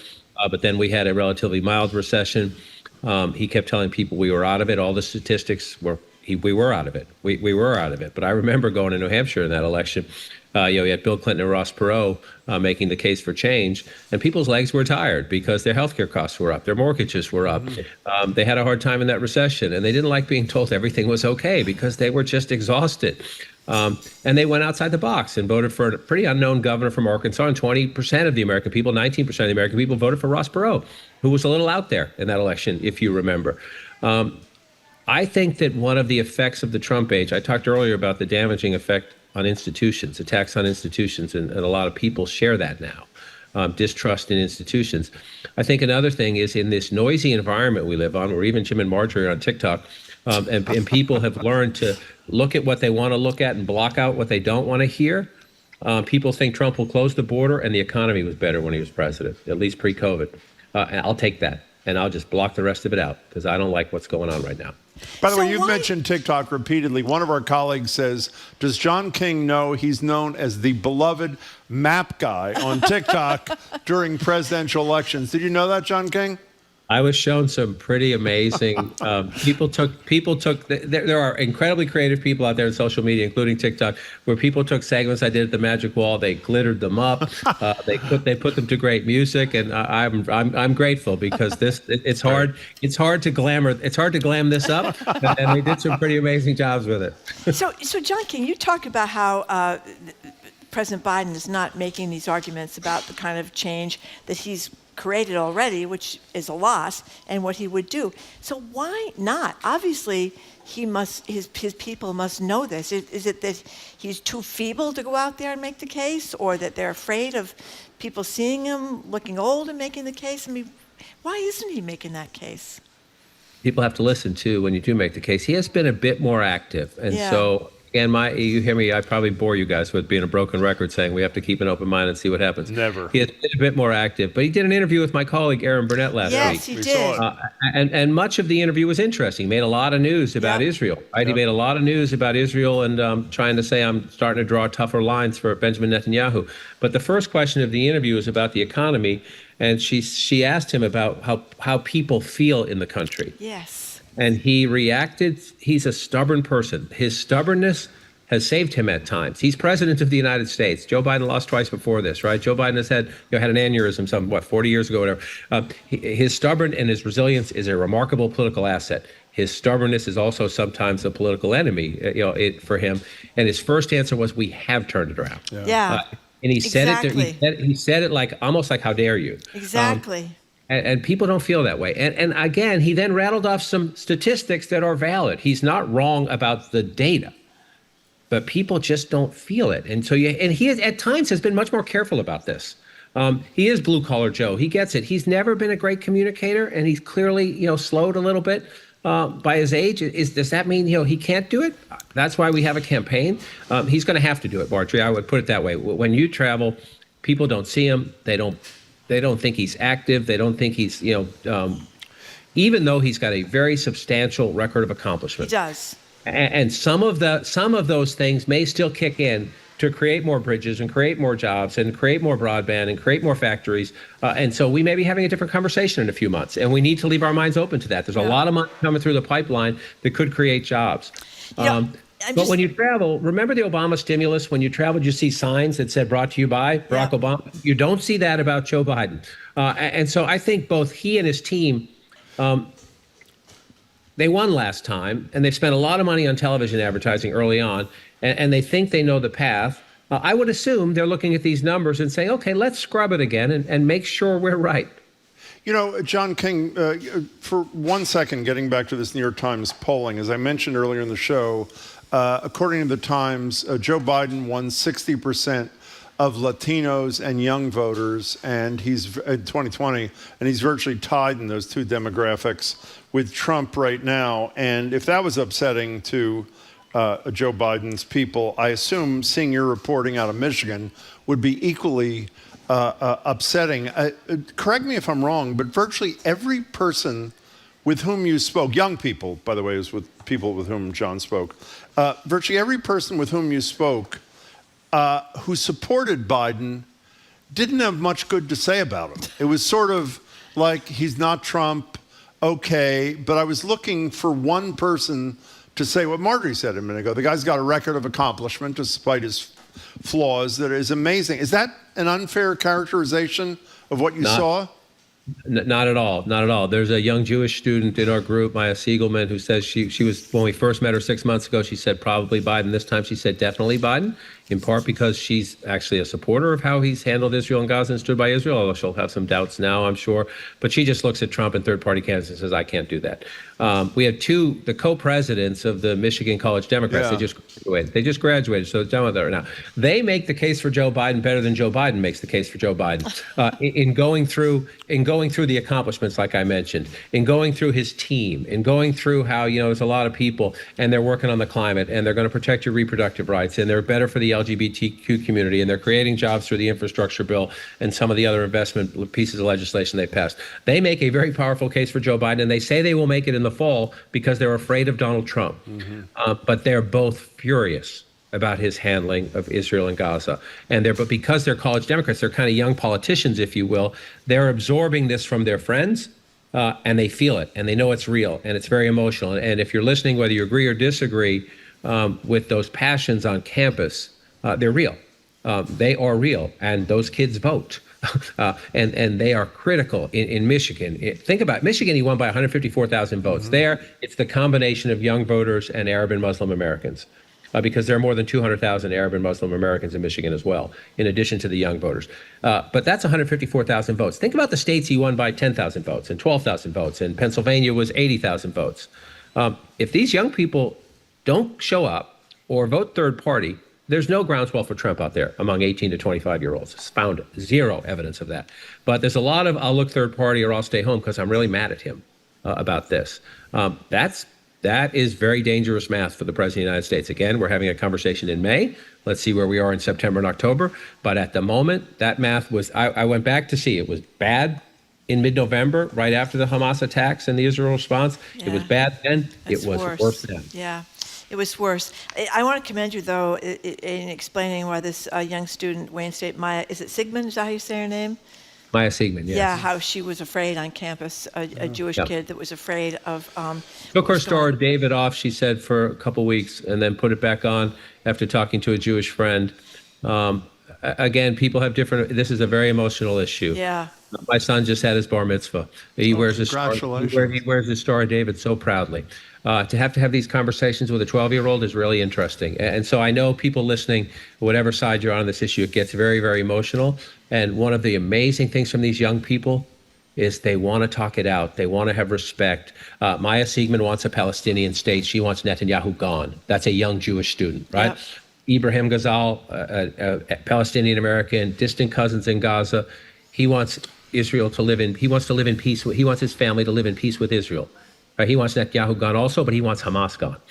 These young people, the nuance with which they discuss this issue, I wish we saw more of that from the politicians on cable television. Yeah. You should tell that to Hillary Clinton next time you see her there, John King. Oh, hey, John, lucky for you. Because she said that the kids on college campuses don't know what they're talking about. Didn't know what they were talking about. I couldn't believe she said lucky that. for you, John, we are out of time, so we don't have time to discuss brainworms, but maybe next time. John, it's a pleasure as always. Thanks so much for your time. Thank you, John. Everybody be zen for the Bruins. We need a miracle. I knew it. I knew he'd slide that baby in there. We've been speaking with Bruins fan and CNN chief national correspondent John King, host of Battleground and All Over the Map. Great reporting from some of these battleground states. That's why they call it host of Battleground and All Over the Map. Up next, I'm very excited about this because I'm hungry and I see they brought some food. Our Boston chef panel, you know Tiffani Faison as a James Beard nominated restaurateur behind Fenway's Sweet Cheeks Barbecue and a bunch of other places. She is joining us here at the library. Will Gilson, who operates Cambridge Street Hospitality and an oyster bar that's right across the street practically from Jim Browdy's Exactly house. across the street. It's close. Is that a coincidence, Jim Browdy? You're listening to Boston Public Radio 89. Students from mainland China and Hong Kong travel thousands of miles to study at universities in Europe and North America. They're far from home, but not too far for the Chinese government to keep tabs on them. You are being watched, and that they can reach you wherever you may be. Students under surveillance, next time on The World. This afternoon at 3, here on GBH News 89.7.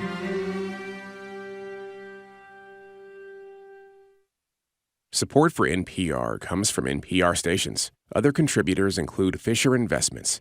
Fisher is committed to helping clients stay on track to reach their financial goals and enjoy a comfortable retirement. FisherInvestments.com. Investing in securities involves the risk of loss. The day's news highlights in just 10 minutes. Subscribe to the Wake Up Podcast, a quick dive into the latest stories with Paris Alston and Jeremy Siegel. Search GBH The Wake Up wherever you get your podcasts.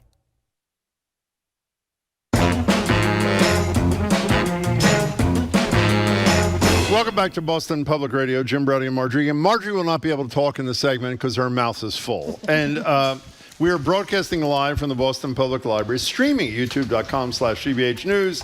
And as of last night, we have a new TikTok account, tiktok.com/@Boston Public Radio. A couple of weeks ago, a very brave chef, Will Gilson, from Puritan and other places, Lexington, Cafe Beatrice, Geppetto, and a new place, I don't remember the name of it, we'll find out in a minute, posted this on Instagram.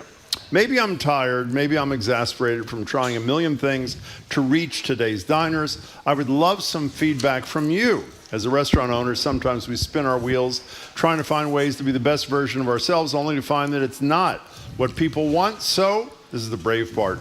What are your Sometimes if you let people complain, as a proud husband of a Jewish wife, I have to let her complain to me all the time. But like one of the things that I think is important is like letting people tell you kind of their unbridled feedback about what they feel like what's going on. And the responses that we got were amazing about how many people are just unhappy. And yeah. Well, let's talk about the unhappiness in a second. Right. Your quote in the Globe, I haven't read it in a few weeks, Tiffani, was something like, I feel you, meaning you were where he was. Fill in the blanks for us there. Yeah, I mean, I think there's, to Will's point, there's people needing to vent, right? And I think that there's like, even John King was talking about it was this sort of like incredible hangover from COVID. And I think we're all dealing with this like, there's malaise and there's like an unease. There's also like an antsiness to the world that we kind of can't all put together. And so it's so interesting that when Will said that, I was like, we are spending more time talking about how to represent ourselves on social media and get any sort of traction on that than we are talking about food.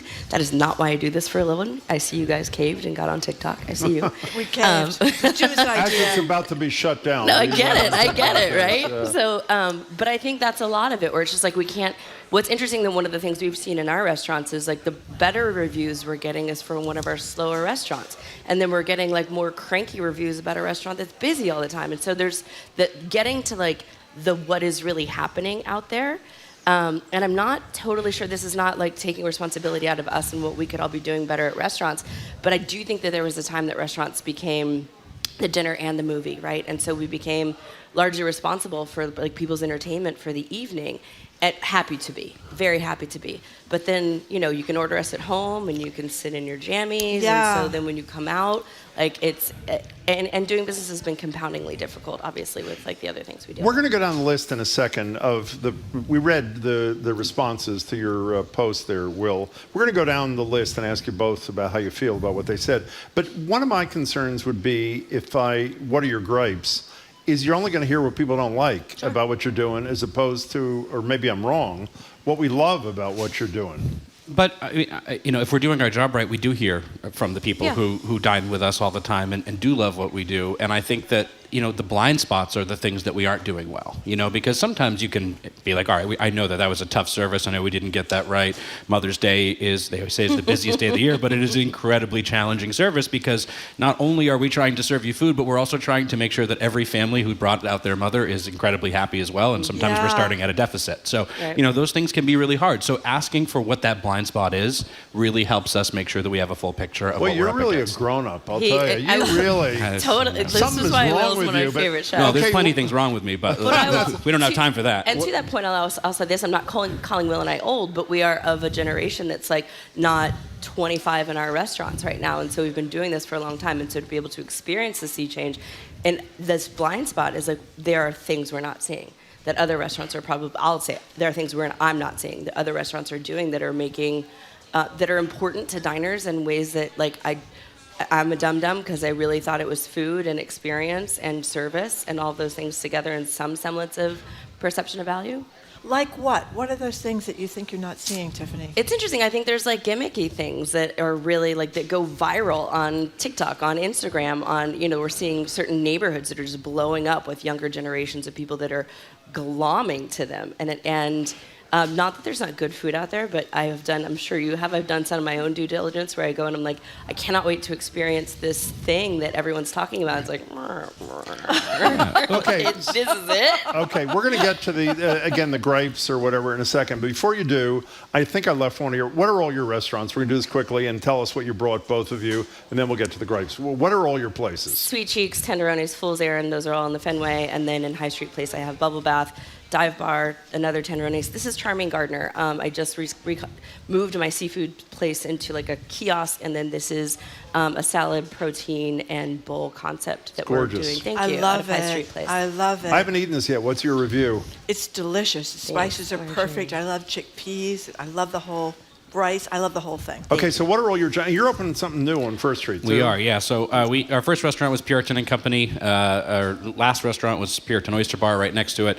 And then we've got in Cambridge Crossing by Leechmere, the Lexington, Geppetto, pastries here from Cafe Beatrice. And then we're opening up First Street Market, which is going to be the first indoor farmers market in Cambridge mid-July.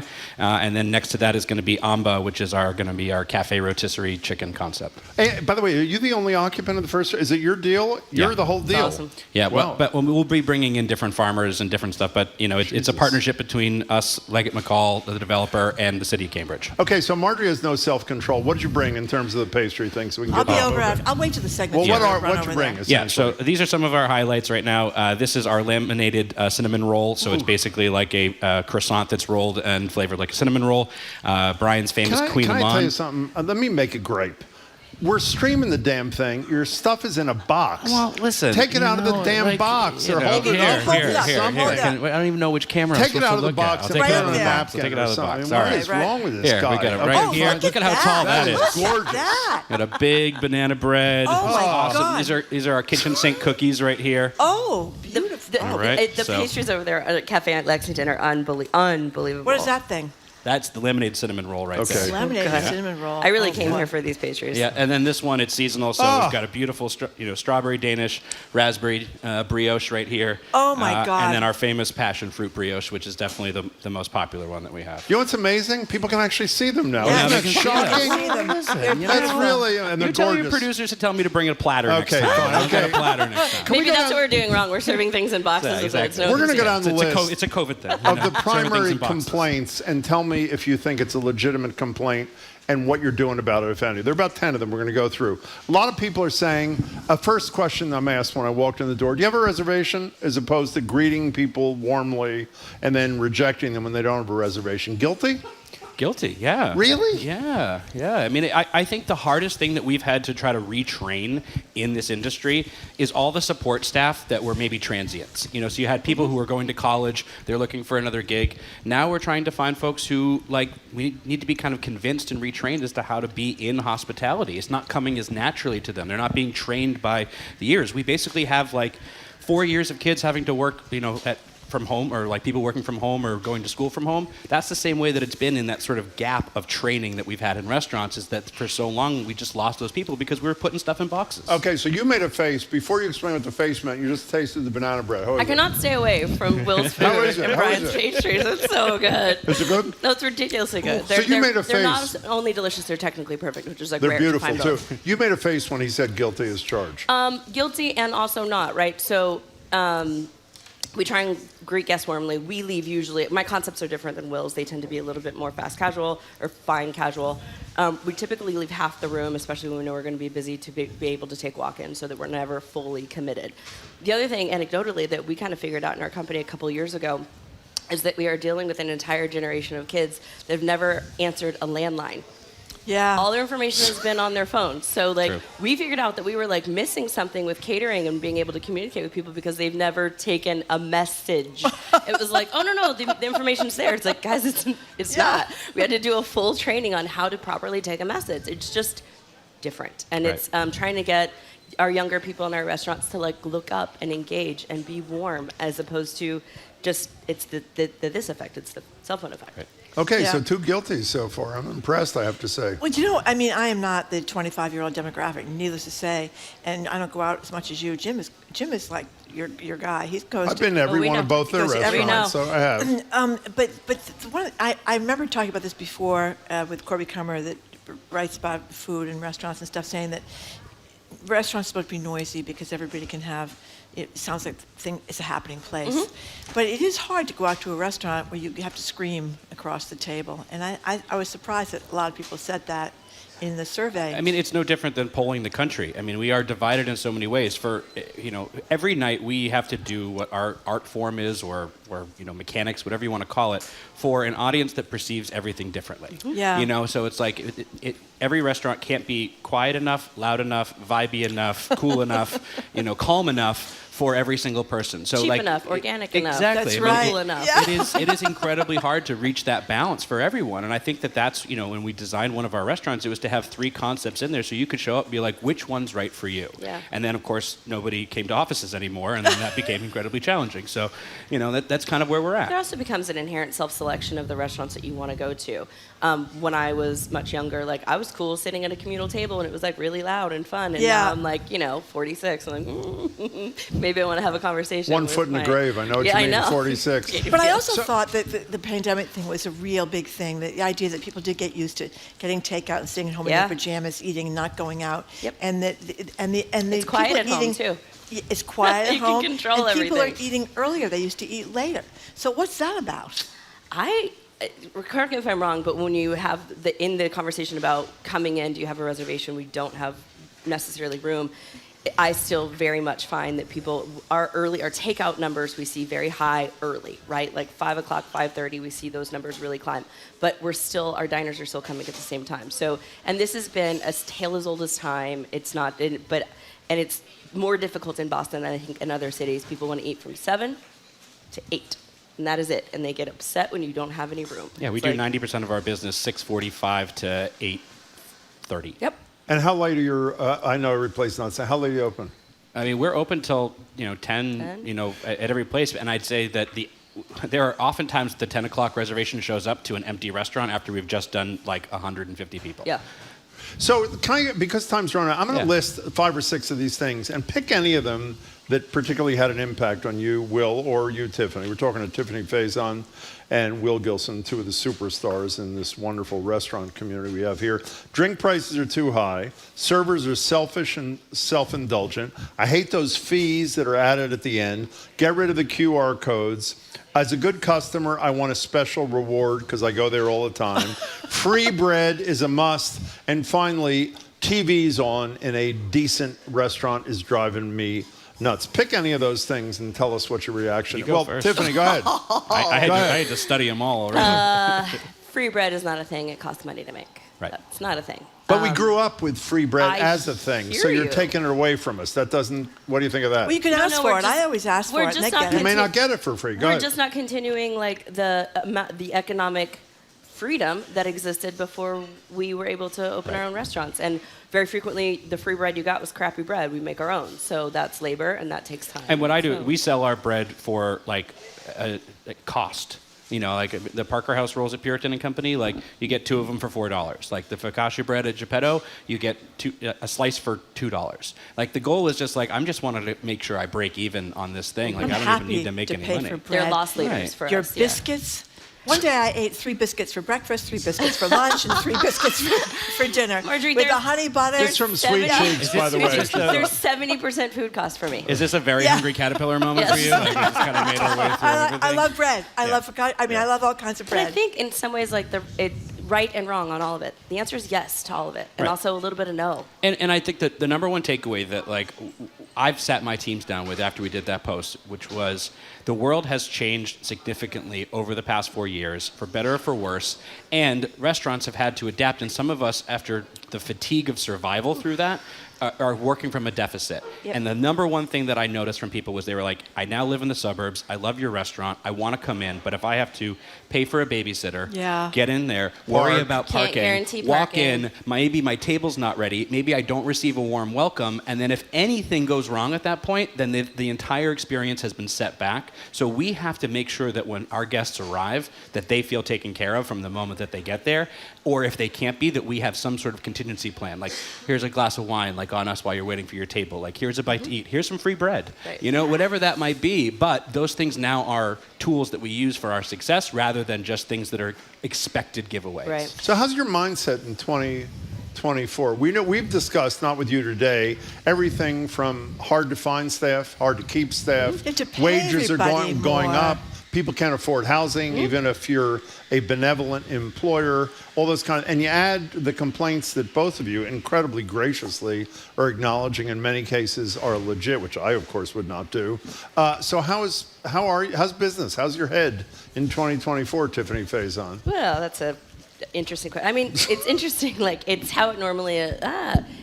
Inspired and exhausted, if I'm being honest with both of those things. And also just having lost Jasper, that adds, like, he's 69, like, he's young. And it's like, started really thinking a lot this weekend about what is the life expectancy of a chef? And what does this do to us? Yeah. How about you, Will? You're looking No, at Tiffani with the it's exact true. same. I mean, like, I've got 2 little kids. You know, I've got a 5-year-old and an almost 3-year-old. And, like, I look at it and I'm like, am I going to be there for their prom? You know, like, am I going to be there to see them off to college? Because, you know, I had a chef quit last week. You know, guy that I thought wanted the job. Like, you know, got him up, trained him up for 2 months, and then just bounced.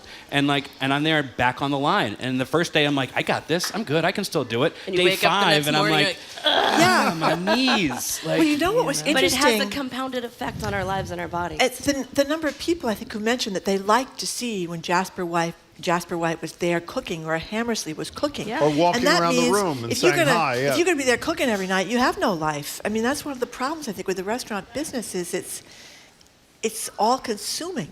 You said it, not me. Yeah. I mean, like, every day we struggle to find balance in every part of our lives, from our employees having a work-life balance to us having a work-life balance.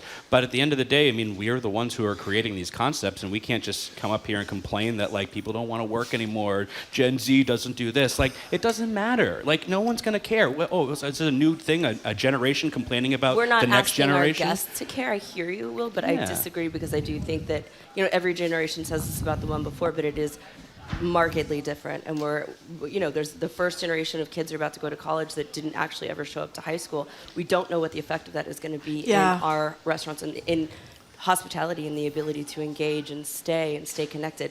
I notice that if I don't force myself to read a book and get off of social media, my ability to, like, check in and stay into anything really gets skewed. So I don't know how to teach that yet. I don't know how to teach how to cook and stay focused and stay sustained for a generation of kids that are doing 17,000 things at once. The other thing, sorry, go ahead. the other thing is, I mean, it used to be that you kind of expected if you were going to be the guy that was washing the dishes or busting the table, you were going to bring in big bucks in a restaurant. Right. Now that's all changed too, with this front of the house sharing with the back of the house, and not necessarily having the wait person get the money and sharing. That's a whole different concept from, I think, from what went on earlier. Where are you going with that? What was the question? Well, because of the one hand, everything is so expensive now, and people weren't making money. I think you kind of expected if you're going to start washing dishes at a restaurant, you were going to quickly move up to something else and make enough money. But now it's almost like you got to pay the dishwasher practically a living wage, which means you got to. God forbid you should pay a living wage. Well, it's a lot of money to pay a living wage and run a restaurant. If I read the headlines that are like, "Oh my God, there's going to be a wage increase," I'm like, I don't care. There's no way it's going to reach what I'm already paying to keep people in these roles. Right. And it's like that's the thing that like I'm like, where could you have a dishwasher making $7.25 an hour? I mean, certainly not Massachusetts because they make $20. Where will they live? Where will they live? But that raises the price, obviously, of the food. You know what's upsetting about this conversation? And the booze. To me, Mostly everything. No. Is sorry. As I say, I've been to every one of both of your restaurants, and I really do. And we wouldn't invite you if we didn't think the world of both of you and the work you do. You don't seem wildly happy at them. And by the way, it's not a criticism. You make me happy. I don't mean just me, the generic me happy, who comes to any of your 10 places between you, and you're not happy enough. Even though you're making me feel good. I think that the goal here, though, is like we didn't get into this business because we just wanted to make ourselves happy. If we were doing that, we would be stay-at-home cooks and we would have some job in finance making tons of money. Yeah, exactly. But I'm happy when my guests are happy. Like the thing that always keeps me going, and I'm sure Tiffani can feel this too, there'll be a night you'll be working in one of your restaurants and it feels like the wrapping paper and scissor thing where the scissors just glide right through it. And everyone's doing everything that they're supposed to be doing. It feels great. The guests are happy. Staff are high-five and nobody misses anything. Not a plate of food comes back. And then the next day it's absolute chaos. And if we were not as masochistic as we were, we would have been done a long time ago. Right? I think there's just like sort of, I don't know, I think we also might be hitting, I'll speak for myself, an age where it's like this stuff has to give, right? So like I'm trying to figure out what I want my life to be moving forward, and I'm never not going to be a chef, but the way that I'm doing it currently is changing, and I have to leave space for that. The greatest, Marjorie mocks me all the time, the greatest happiness in terms of what I do out in the world in my life is going to a restaurant and being treated. I haven't had almost any of these experiences, I have to say. Your people are great. The food is great. The service is great. I'm not suggesting these people didn't experience these things, but you treat people wonderfully well, and it's one of the reasons why you feel so good beyond the quality of the food. So before you go, one more time, what are all the restaurants, Tiffani, Faison? So we just opened Charming Gardener and High Street Place. We've been kind of holding back talking about that until we get our feet underneath us. We feel like that's where all the salads are from. They're fabulous. Exactly. Yeah. Bubble Bath, which is a champagne bar there, dive bar, Tenderoni's there, Tenderoni's, Fool's Errand, and Sweet Cheeks in Fenway. And before Will lists his, I should say, we said this years ago, many years ago, this show decided to do a little party with its staff, which we do every year. Tiffani closed Fool's Errand and made 6,000 pigs in blankets for our staff, which I'll never forget. Will, tell us your great restaurants. So our next one that we're opening up mid-July is Amba. First Street in Cambridge. The First Street Market around First Street in Cambridge. Our other restaurants in the Leechmere, Cambridge Crossing area are Lexington, Geppetto, and Cafe Beatrice, and then in Inman Square, Puritan and Company and Puritan Oyster Bar. Fabulous. I just want to say one thing, because I waited tables for 6 years. Some people come out to just be jerks, and they complain about everything. And I think if you haven't run a restaurant, you haven't worked in a restaurant, you ever waited tables, it is so hard and so difficult, and you're just barely making money. People should behave themselves better, I think, when they go out to eat. Can I say one other quick thing? You may. Because Will's not going to say it for himself. Will's been one of the leaders in our industry and just a really good guy for a long time, doing the right thing generationally. His dad also owns the Urn Lyceum. And where's the James Beard Foundation? Where the hell are you? He's never once been nominated, and it's not okay. You're not so bad yourself, Tiffani Faison, I should say. You've, in terms of activism and life. I've been chasing her coattails for a while. No, I'm serious. You're both terrific. Lots of luck to you, and thanks so much for the food and your presence. We really appreciate it. Yeah, thank you very, very much. This has been a real treat to talk to you both. And you understand when you go to another show, you take the food out of the box. I got it. Will. You understand that? I know. You got it now? This is why I don't have a James Beard Award. This is why. We just figured it out. Great to see you both. Okay, thanks so much. We have been speaking with chefs Tiffani Faison from Sweet Cheeks and Tenderoni's and Will Gilson from Puritan and Company, Cafe Beatrice, and Geppetto. And thank you very much for your hard work and for the great restaurants you're running. And thank you very much for bringing this great food for us today, because it's really delicious. After a quick break, the DEA says it's changing how the federal government classifies marijuana, opening up to more research. we hope. Former Massachusetts Cannabis Commissioner Shaleen joins us to talk about what this really means for the industry, plus how things are going with home delivery, social justice efforts to help those most hurt by marijuana draconian laws get into the business, and what's happening with marijuana cafes. You're listening to Boston Public Radio 89.7 GBH, live from the Boston Public Library, streaming at youtube.com/GBH News, and we have our TikTok. I'm Arun Roth. Coming up on GBH's All Things Considered, pro-Palestinian Harvard students have pulled up stakes on their Gaza encampment. Jack Teixeira, the Massachusetts man accused of leaking defense secrets online, is getting his first hearing in the military's legal system. And Worcester is weighing major job cuts in its public schools. Those stories and all today's news starting at 4 on GBH's All Things Considered.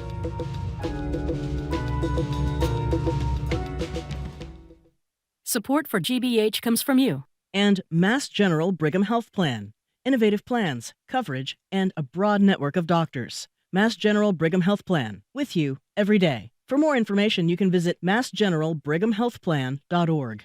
And Hebrew Senior Life, a Harvard Medical School affiliate, empowering seniors to reach their full potential with a wide range of services. You can discover senior living, healthcare, aging research, and more at allweareforyou.org. I'm Zoe Matthews, senior producer for Boston Public Radio, and you and I are listening to 89.7 WGBH, HD1 Boston, online at gbhnews.org.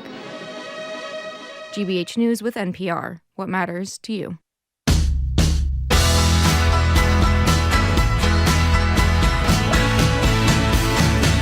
Welcome back to Boston Public Radio. Jim Browdy and Marge Regan live from the library, streaming on youtube.com/GBH News. Back here tomorrow and Friday. We have a new TikTok account, as I'm sure you know by now, tiktok.com/@Boston Public Radio.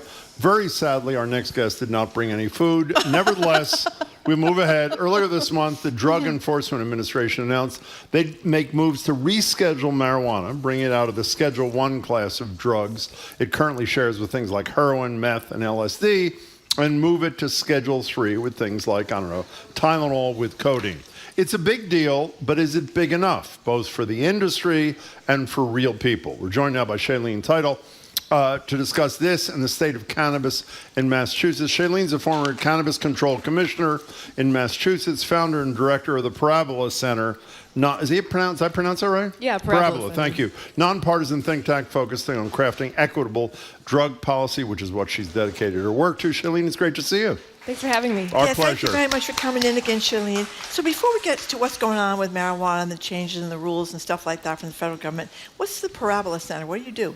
So it's a nonprofit think tank. I started it after my term ended when I looked at federal legalization and I saw that what people generally want, which is to help people who use marijuana, consumers and patients, they want to help small businesses, they want to prevent monopolies, that was diverging from what lobbyists are asking for, especially at the federal level. So we wanted to start a think tank that represents what people actually want, and make sure that you can advocate for the policies you think that are right.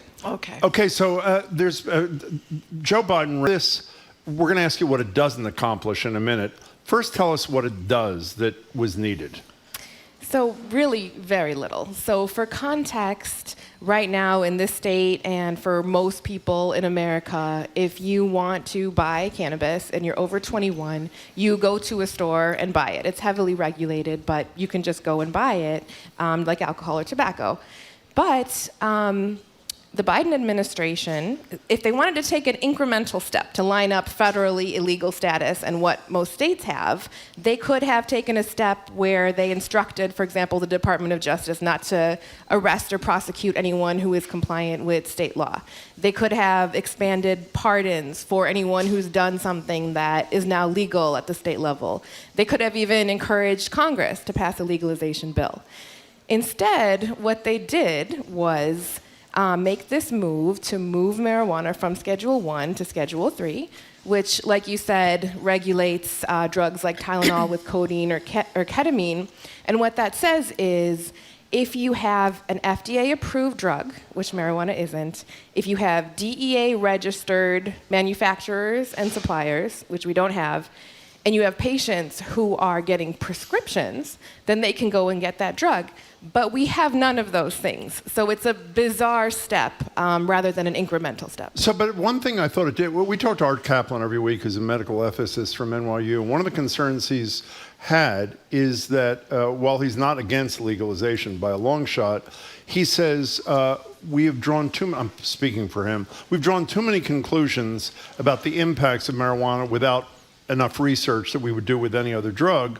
One of the reasons we didn't is because it was almost impossible as doing it with a Schedule I drug. My understanding is by dropping it to Schedule III, research becomes much more viable. That's true, is it not? I wouldn't say much more viable. It remains to be seen. But there's actually a bill that became law in 2022 called the Medical Marijuana and CBD Research Expansion Act. Federal. Yes, federal. Okay. And what that did was it created the standards for what has to happen with marijuana research. And it referred to marijuana specifically. So that would supersede, in my opinion and many people's opinion, the changes that would result from Schedule I to Schedule III because it's already governed by its own statute. That said, the stigma might lift because now the federal government is accepting that marijuana has a medical use for the first time. We may see funding open up for that symbolic reason. So it may make research easier, but it's certainly not a sure thing. One last thing about, I'm sorry, you go ahead. I was just going to ask you, that medical use it does help people. Just tell us what the theories are about that without the extensive research we need. Is it mostly pain, mostly appetite? What is it? I think we've barely scratched the surface. Okay. But I think, usually you hear about pain, you hear about glaucoma, you hear about HIV/AIDS. In general, the medical marijuana movement started in the Bay Area by a group of activists that were helping patients with HIV and AIDS. But since then, that was 1996 that it first passed in California, scientists have found so many other uses that it could be good for. And so we definitely need more research. How many states? Is it 38 states that have either recreational or medical marijuana? What's the number? It's hard to keep track. I think 38 is medical, but virtually every state has made some kind of change, except for maybe 2. And we're talking to Shaleen Title, formerly of the Cannabis Control Commission, now runs an organization called Parabola. You know, you were very involved in crafting the social equity provision of this whole marijuana ballot question that we had here, and I think a lot of people that thought that people really get screwed, particularly people of color with law enforcement and marijuana. There was, I can't find it in front of me, there was a really sad story about somebody in here trying to start a business that got absolutely nowhere. But it doesn't seem we've made that much progress on the social equity front because it costs so much money to get started. I think that's right. It costs a lot to get started because it's very heavily regulated. And then on top of that, the people who qualify for these programs, by definition, they have been harmed the most. They've been held back tangibly by arrests and prosecutions, but also their entire communities have been held back by the drug war and by incarceration. So you're starting very far back, and so we have to have ever more robust policies. We have to listen to them. We have to address these things. We'll never be done with social equity. It's ongoing. What should the legislature do without getting lost in the weeds to make something, again, you drafted the provision that we all voted for. We did, the voters made this law, the legislature did not, to advance the cause of social equity and those most harmed by marijuana laws to benefit from them, which was the whole concept. What should they do to make it easier? Well, I think if you ask currently operating social equity operators, they'll point to access to capital as one of the biggest issues because they can't go to a bank and get a loan because it's federally illegal. So we do have a trust fund in this state that is just starting to give out grants. I think they would point also to the local problems, which you've discussed a lot on this show, which finally now cities and towns are required to be equitable. I think they would point to in terms of what they demand from a facility, right? In terms of what they demand from a facility, and also they're not allowed now to selectively approve licensees based on what they're giving back to the community. They can't do the thing where we they say, buy us a fire truck and you get a license. There was a lot of shenanigans going on there. A lot of shenanigans. You have to donate hundreds of thousands of dollars to this, that, and the other thing. That's taken care of, though. That is overtly unlawful now, and the commission enforces it. They're in charge of enforcing that now. You know what? Go ahead. You're good. No, you're good. You know what I wondered, and I have gone to my Brookline marijuana store once or twice since the thing opened up. They're not nearly as busy as they used to be, but marijuana is different now. You can have 2 hits of marijuana in your high. So that's what I wonder. What do you do at the cafe? You have 2 hits in your high. Then what do you do for the next 2 hours? We don't have the cafes yet, but what is the thinking behind what we would be doing at the cafe besides eating pastries or something? That is a huge question. So first of all, I think you're right. I think that in general, we have a lot more potent products than we did before, and there's definitely an incentive to maximize profit and therefore sell more of those products, even if that's not what's best for public health. And so we have to, I think, proactively prevent them from getting more and more and more potent. In terms of the cafes, I mean, the commission put in months of work talking to consumers and business owners and localities and taking some cues from alcohol and the TIPS program and the way that bartenders work with people. But like you said, it can take up to 2 hours for an edible to take effect. So that's a big question, and I think the commission is in the middle of working that out now. When is the cafe thing going to happen? A lot of people, whether Marjorie's concern is legit or not, you seem to think it is, people, the expectation was there'd be cafes. When's that happening? Well, the open secret is there are cafes that are running, but they're not licensed by the commission. So they're legal? There is a locally approved private smoking lounge, at least one, and they haven't had any incidents. This is public information, so I'll go ahead and say it. It's in Worcester. It's called the Summit Lounge. Really? Yeah, I was there recently for an event with NORML, the National Organization for the Reform of Marijuana Laws. Yeah, and so they haven't had any. Incidents, to my knowledge. But when will they actually approve this license and start issuing licenses? I think they said in the next year, but they have to write the regulations and approve them first. So what were they doing up in Worcester? Were they having a couple... Marjorie's going to Worcester, obviously. Well, I was saying edible would take 2 hours, but you can smoke a joint and get high right away. So they would be getting high and then hanging out and just hanging out at the cafe and doing whatever? They're hanging out and doing whatever, exactly. Okay. I mean, it's a really fun time, I think, if you're used to just being with your friends and hanging out, listening to music, talking. That's the vibe there. By the way, that's in the statute. Hanging out and doing whatever is the language. You and I have had this discussion about 3,000 times, but let's have it again.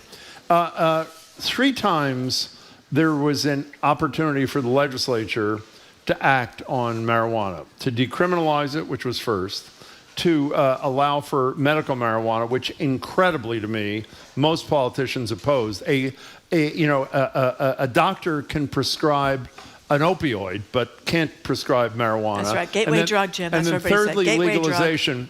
It bears noting in all 3 cases, the public had to do the legislating, not the people on Beacon Hill.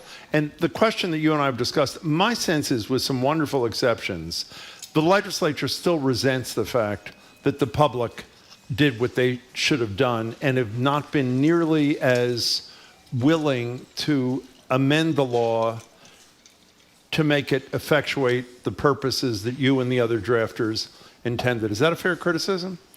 I think it was when we spoke previously because the newest version of the law hadn't passed yet.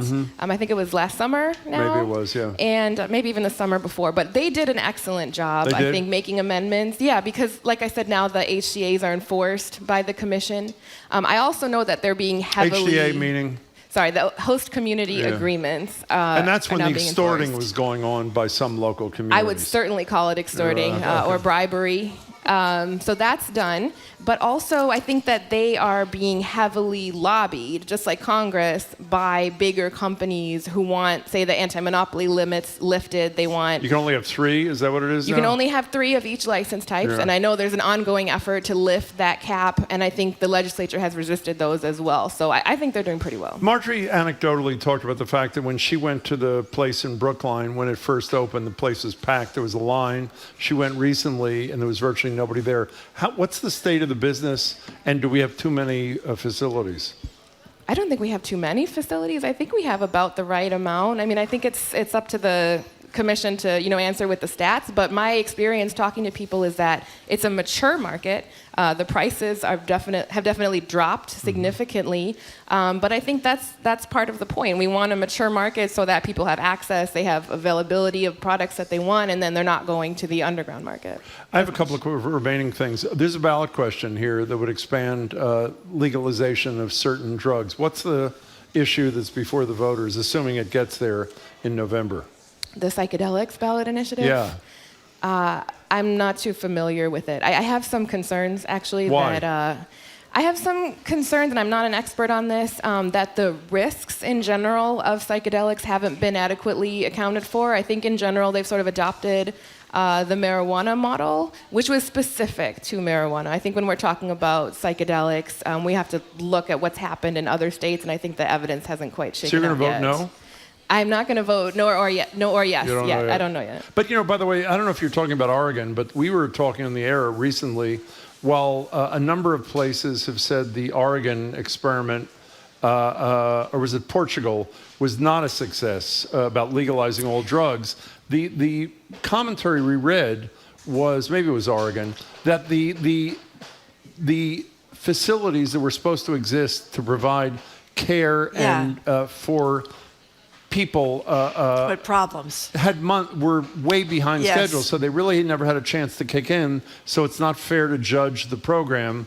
It's Oregon I was talking about, I just realized, in such a short period of time. But there either is an effort to repeal that law or it's already been repealed. It has, and this is super important. Oregon did two things, and we have to separate them. So the first one is what Portugal did, which is to decriminalize the possession of all drugs. And that is unquestionably a good thing to do, because we know that arresting and prosecuting people for drug use doesn't work. But they need additional support. And I believe in Oregon, they weren't given enough chance, and that support wasn't adequately funded, and enough time hadn't passed.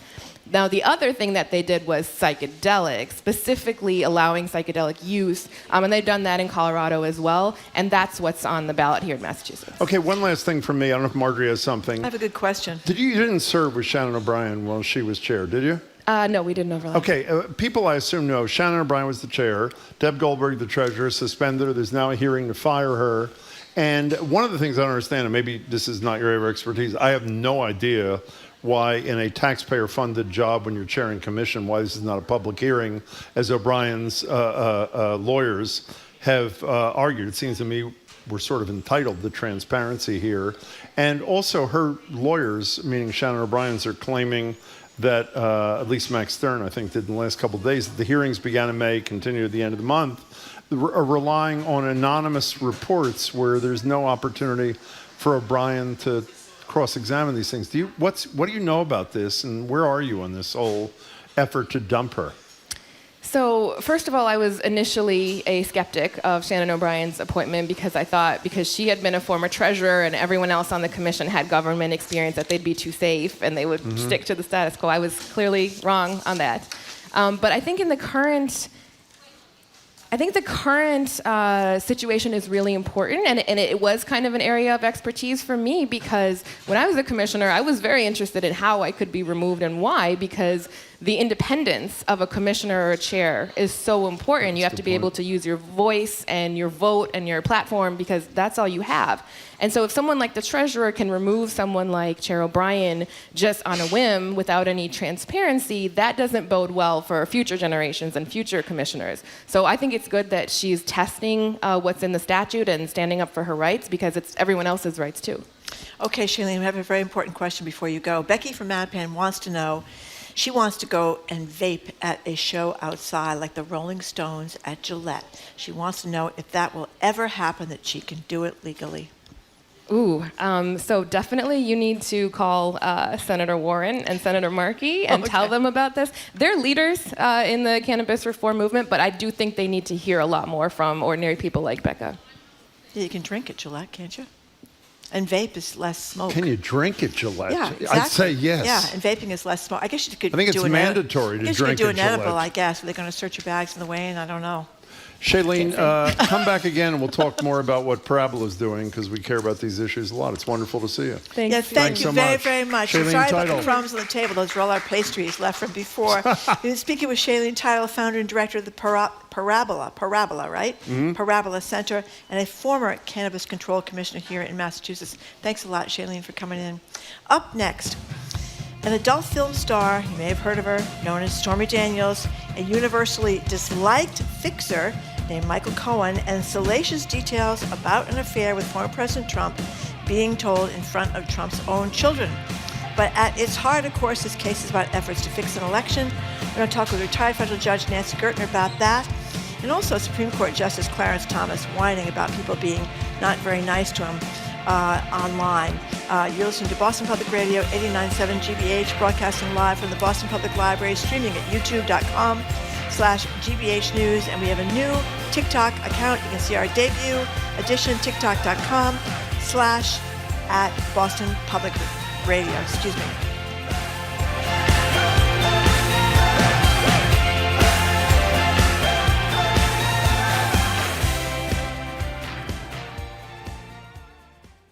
Immerse yourself in history with fellow supporters of GBH. The Massachusetts Historical Society in Boston is partnering with GBH for an exclusive exhibit. View notable artifacts on display, such as Paul Revere's original letter warning fellow patriots of British troops. Hosted by GBH News' Craig Lamole, this experience will even feature a chance to chat with curators behind the collection. This event will take place on Friday, May 17th. Get your tickets at gbh.org/events.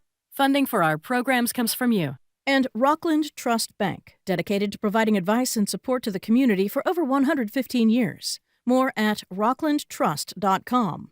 Rockland Trust Bank, where each relationship matters. Member FDIC. And Eversource, committed to helping businesses reach sustainability goals and lower their energy use through energy assessments and custom recommendations. Learn more at eversource.com.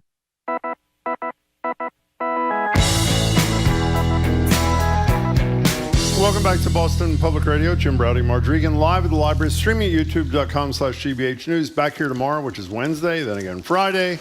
And we do have a new TikTok account, tiktok.com/@Boston Public Radio. Joined now on Zoom by retired federal judge Nancy Gertner. Judge Gertner is a senior lecturer at Harvard Law School and a BPR contributor. Hello, Judge Gertner. Hello. Hello. Hello, Judge Gertner. Thank you very much for joining us. So let's start with the election interference trials going on in Manhattan involving former President Trump, Michael Cohen, his so-called fixer, or his thug, as Michael Cohen himself is called. He's characterized his work for Trump being Trump's thug. He has been on the stand now for the second day in the trial. What do you think? How do you think he's doing so far? It's hard to tell without being able to see him, right? The trial isn't televised. So I'm just getting this from the commentators. I think that the direct went well, but of course the direct would always go well because after all, he's just telling the affirmative story. He had lots of details. I'm told that, he was asked the story, told it in a coherent way. There's some things we actually hadn't heard before, but not much. I mean, I don't know, maybe you had heard this, the notion that it was Melania Trump that came up with the notion of calling the Access Hollywood tape locker room talk. Yep. Which is interesting, as opposed to, a pernicious description of what Trump was like. It's hard to know. The cross-examination, I think, is going to take place today. I don't think it's started. Do you know whether it's started yet? I don't think it's started yet, no. Yeah. I mean, and they have a lot of ammunition. And the question is whether or not the prosecutor has immunized the jury to what that ammunition will be. In other words, this man was convicted of lying on 2 occasions. He was convicted of offenses that are actually similar to this offense. In other words, if the prosecutor goes through this, it makes it easier for the jury then to be prepared for what the defense is going to say if they go over the same ground. And then he obviously has clear rage towards Trump, in part because he wasn't in the administration. I mean, there's a lot to work with here. You know, I'm not comparing the former president to the former mobster John Gotti or anything like that. However, there. In many mob trials, you would have a bunch of rogues, other mobsters, testifying against the chief mobster, whatever you were doing. So the idea that somebody is a liar or a leg breaker or a murderer, actually, we saw this, in a lot of cases here, like Whitey Bulger and stuff, doesn't necessarily mean they're not believed by the jury. So right, and the government typically, the government's opening is that we didn't pick Joe to be our witness. Joe was an informant because he was involved with the defendant. Right. We don't pick the best people. We don't pick the scholars and the academics and the rabbis and the priests. We pick the people who are involved in the crime, who are typically the bad people. So yes, you see that over and over again. Cohen has a long list, including there are the crimes that he did with Trump and for Trump, and then there are the crimes that he did on his own. And then in addition, you have cross-examination that's based on his rage at not being in the Trump administration. Yeah. But on the other hand, my understanding at least is that his direct testimony was accompanied by texts and tweets and records by others, so that they were trying to corroborate him as they went along. Speaking of corroboration, even though this doesn't go to I guess it's contextual, but not directly related to the payoff, the phonying of business records, and then allegedly to affect an election. Here is the infamous secret recording Cohen made in 2016, revealing Trump, his own voice, talking about payments to the Playboy model, Karen McDougal. Here it is. I need to open up a company for the transfer of all of that info regarding our friend David, so that I'm going to do that right away. I've actually come up and I've spoken to Alan Weisselberg about how to set the whole thing up with funding. Yes, and it's all the stuff because you never know where that company, you never know where he's going to be. Correct. So I'm all over that. As I said, Judge Gertner, what Trump has to say here is not directly related to the charges in this case, but it seems to me that when you hear the defendant himself participating in something that is not dissimilar from one of the pillars of the crime with which he is charged, that has a profound effect on a jury. Am I right or am I off base? No, that's exactly right. And what we tease from this, I was always struck by the cash comment when he said, pay her in cash. And Michael Cohen says, no. I mean, what that sets up is he understood that there could be no record of it. And that's then related to this case where there was a record, it was a false one, right? There was not going to be an entry that said, payment to Playboy model to shut her up. It was plainly going to be a record that was going to be saying something different. But there are rules about when you can bring in prior bad acts that called prior misconduct. This was it was exactly that legal issue that tipped the Weinstein conviction.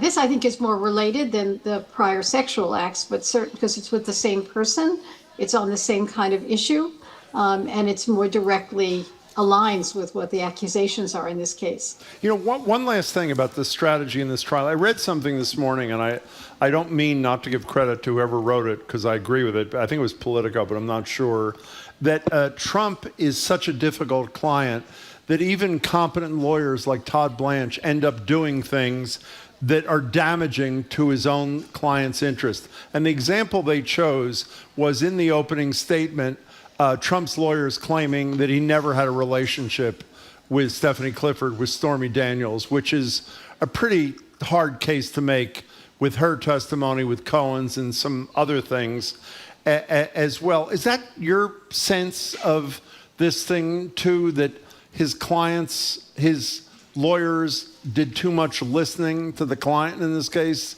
to his detriment? This is a classic example, because when you step back, it doesn't actually matter whether he really had an affair with That's a Stormy. wonderful point. Yeah. It doesn't matter, because it's enough that she was going to make the accusation, and that therefore he needed to pay her off, and therefore he needed to cover that in their business records. It's like paying off the doorman who falsely accused him of having a child by another woman in the building. So by taking on that issue, that he actually didn't have this affair, you're taking on more than you need to. A lawyer wouldn't, that's the last thing a lawyer would want to do. I have to rebut X, Y, and Z, or I want to rebut X, Y, and Z. You don't have to in a criminal trial. And now you're going to do A, B, and C as well, even though there's no reason to. So yes, he took on more than he needed to, because Trump wanted him to deny the sex.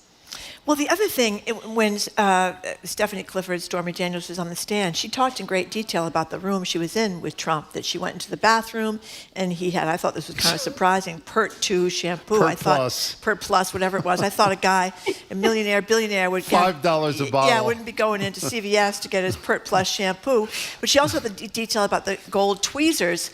And I thought, if I'm sitting in that jury, I'm thinking, well, if she's lying, why would she make up these extra details she didn't have to make up, and the silk pajamas and all that kind of stuff. So I thought, he comes out of the box at the beginning when the defense opened, as I think lying about Stormy Daniels. So I think that kind of hurts except him. his lawyer is going to say, if the Pert Plus doesn't fit, you must acquit. So that's going to really. Sorry, Very hard nice. to resist. But you know Thank what I very mean? much. I mean, Michael Cohen's a liar, Donald Trump's a liar. They're both liars. Yeah, I mean, we'll have to see. The government knew that it was a risk putting Michael Cohen on, and as I said, the question is whether they have immunized him in their opening, saying we know the issues here, and whether his testimony his affirmative testimony is sufficiently supported by the documents, by other witnesses, so that the jury will say, well, he's telling the truth about X and Y because it's corroborated by others. We'll give him Z. So it's hard to know. Okay. I want to say now what I've said. I think I've said it online. I don't really remember. There are 2 lawyers on the jury. Yes.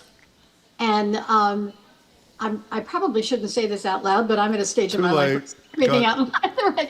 I mean, when I was a criminal defense lawyer, I never allowed, to the extent I could prevent it, I would always exercise challenges with respect to lawyers. And the reason I did is that they could be wonderful jurors, fair and neutral jurors, but they would lead the jury. There was no question that they would have a vote, not a real vote, but they would have leadership responsibilities vis-a-vis the jury beyond everyone else. And so if you guessed wrong and they were opposed to your client, the case was over. And so I'm troubled by having 2 lawyers on the jury for fear that they will be parsing, perhaps appropriately, but they will, they'll look very carefully at the Cohen testimony. They'll look very carefully at the business records issue. And again, maybe as carefully as a regular juror would be, but oftentimes they wind up in a leadership role in the jury. Even if they're not formally the foreman, they're still in a leadership role. So, Judge Gertner, here's a quiz for you. Marjorie hates quizzes, but I'll test you with a quiz. I said a particular word to Marjorie this morning, and she said to me, what does it mean? And I'll tell you the word, and you tell me why I brought it up with Marjorie. The word is Meshuggah. I repeat, the word is Meshuggah. Why did I bring up the word Meshuggah with Marjorie Egan this morning? Please, Judge Gertner.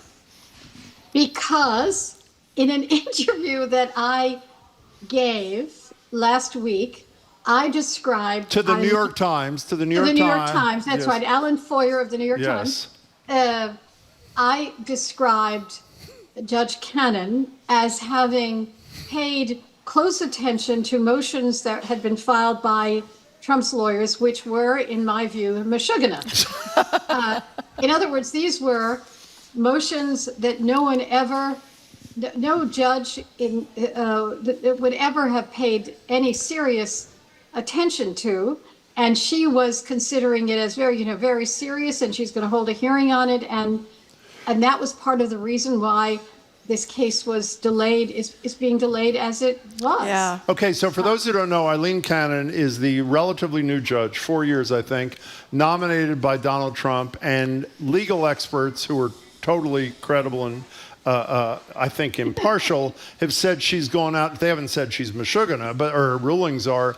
They have said that she has gone out of her way to do everything to help the defendant in the case, including an indefinite extension most recently, which makes it more likely that the classified documents case will not be tried before the election. I asked you this the other day, not on the show, but independently. There has been some scuttlebutt that Jack Smith, the special prosecutor, may move to have her removed from the case for showing bias towards the defendant. What do you think of that, and does a motion like that ever prevail? Well, I've actually, what was the name of the former Trump lawyer who cited me on CNN? The guy with the mustache, Ty Cobb. Ty Cobb, that's right. So I've been on the record saying that he should move to recuse her. And so here's the problem. Usually a judge may be recused, this is never a guarantee, for their acts, for things that they've actually done, which suggest bias or, generally it suggests bias. It's very rare for a judge to be disqualified for the things that they failed to do, for the calendar, for the schedule that they've set. So the issues with respect to Judge Cannon fit into two boxes. One is simply sitting on the case, which is without a doubt the easiest of all the cases brought against Trump, which any other judge would have been able to deal with fairly expeditiously. So one is sitting and not calendaring things, not even setting up hearings on things. So that's one thing, and that's actually very difficult to disqualify a judge for, because those are things within a judge's discretion. Then there are the things that she's done, that she's actually done, like the way she handled the issues around the search warrant and the investigation. The question is whether or not any of her rulings now, you recall the ruling about the sort of jury instruction, and yes, whether or not we should have a jury instruction about the Presidential Records Act, which effectively said, hey, jury, you could consider whether this is a presidential record or a classified record, which was bonkers, which was just crazy. And Jack Smith asked her to actually issue a ruling as opposed to, I'm thinking about X or Y, and she wouldn't, because she understood that an affirmative act, particularly one saying these are the instructions I'm going to give, would have led to an immediate appeal. Mm-hmm. Now she's indulging, I believe, Trump's fever dreams about selective prosecution. And in other words, that somehow he is being treated differently than similarly situated defendants. Who are the similarly situated defendants? Pence, Biden, Petraeus. He has Deborah Birx in there, which is really quite hysterical.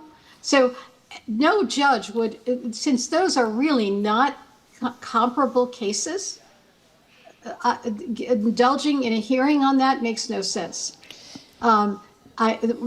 She's also seems to be willing to let Trump's lawyers look into whether the Biden White House had any role in this prosecution. Yeah. In other words, she seems to be enabling Trump's counter narrative that makes no sense under the law. And those are affirmative acts, which if she follows through on them, could be the subject of a recusal motion. I think he should bring a recusal motion on the entire pattern, however difficult it may be, because what she's done is so far afield from what any other similarly situated judge would have done. So let me ask you a question about Eileen Cannon, the judge. So if she's doing this to help Trump, which it seems like she's doing, then that's that's what she's doing. But if she's a relatively new judge, as Jim pointed out, if you're a relatively new judge and this case lands on your lap and you want to take it because it's the biggest case you probably ever get, but you're very inexperienced, couldn't you get some help from other, if you were trying to do it the right way? Oh, without a doubt. She could get some help. Clerks. Okay. She has clerks. She can call up another, she can get a landline, whatever that, she could call up another judge. So the only thing we can assume is that this is all about helping Trump, and it's just a big charade. It's not about her inexperience. Right, but you said two things there, Marjorie, and I'm not sure what the answer is, and I think everyone is struggling with this. Three things. I mean, is it that she's just inexperienced? Yeah. I mean, that doesn't work exactly, because the inexperienced judge typically then does what other judges do. In other words, you don't stop an investigation in the way that she effectively stopped this one. Usually you say, well, I'm going to follow along with what the government wants. Yeah. I mean, that's the problem with inexperienced judges, because that's the side that usually wins. And so they will go along with that side. The other is that she's not very smart. And the third is that she is unbelievably biased to Trump. Okay. I don't know the answer to it. Apparently, I'm afraid of being called absolutely the worst judge we've ever seen by almost every legal expert in America. I mean, I would be underneath the desk. Well, you say she's afraid or unafraid? Well, she apparently is unafraid. She's already reversed heavily earlier on, and she's continuing to do things that are totally out of the norm. I wonder what's in her head, because the average person, Attorney General for President Trump. Well, maybe that's it. You'd be so humiliated by being ridiculed from coast to coast by every other legal expert. But apparently she's not, and maybe that's it. She wants to be the Attorney General. This is life tenure. Life tenure. Life tenure. No, but I mean, it would be one thing if she was in a really busy urban court. Yep. She's in a court that has amongst the lowest caseload of any in the country. So that's not an explanation. Gee, I'm too busy to deal with these issues in any great detail. And there are complexities to classified documents cases. There's no question about it. Government can't, in order to prosecute someone for retaining classified documents, can't then show the classified documents to the world.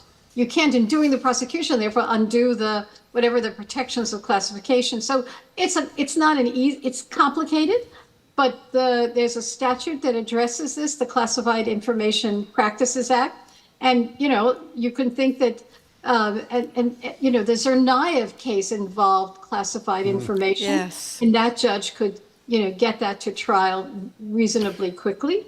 So these makes it somewhat more complicated, but not very. Before you go, I don't know if Marjorie, because she's not a lawyer, will understand this legal term, but the way you describe it, this is totally Meshuggah. I don't know.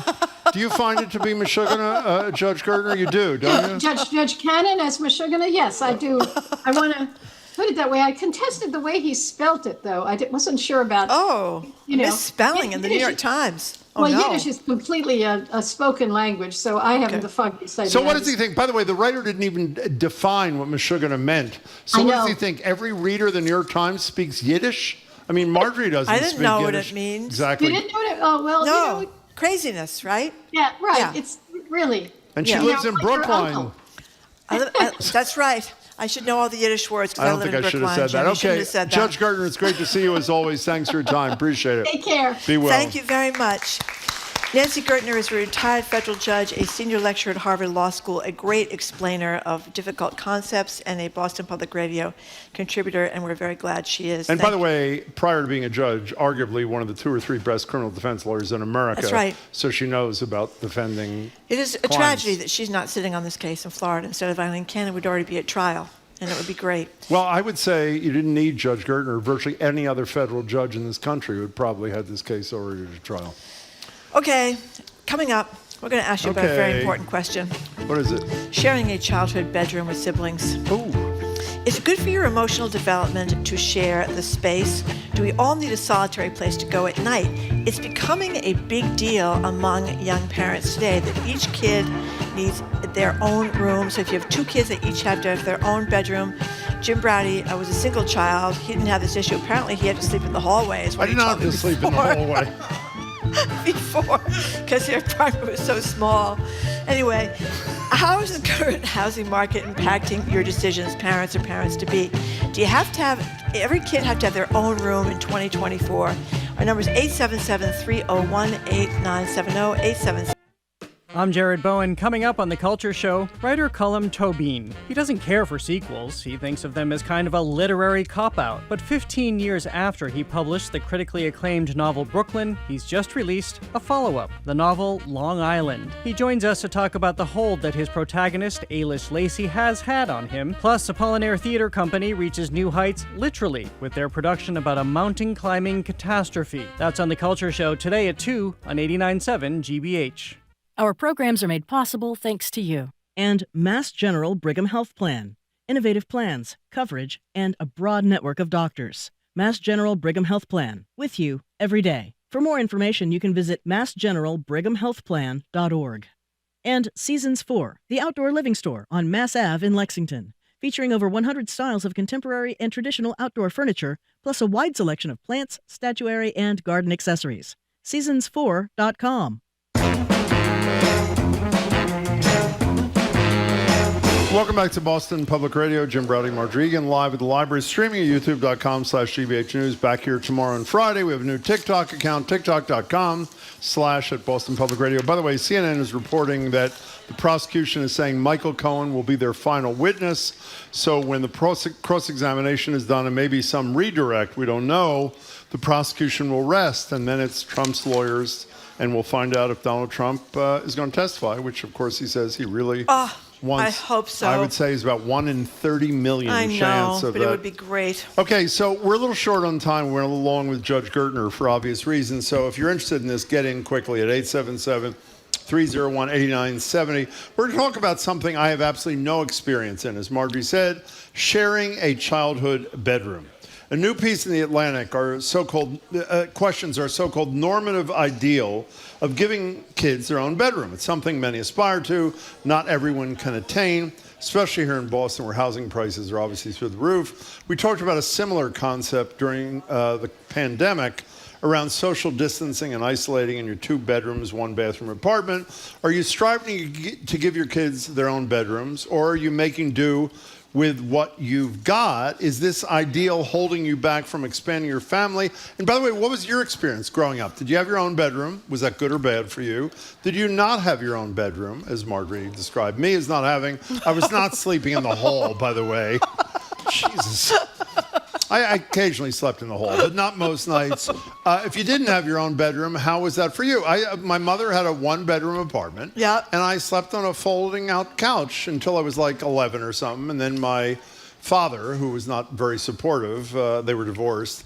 Ultimately, he was making a lot of money for a couple of years. It was deigned to send a little money, and I got my own bedroom. Kind of thing. Good. And so, but you know what's much more important to me? Clearly, you were traumatized. Did you share a bedroom with your sister?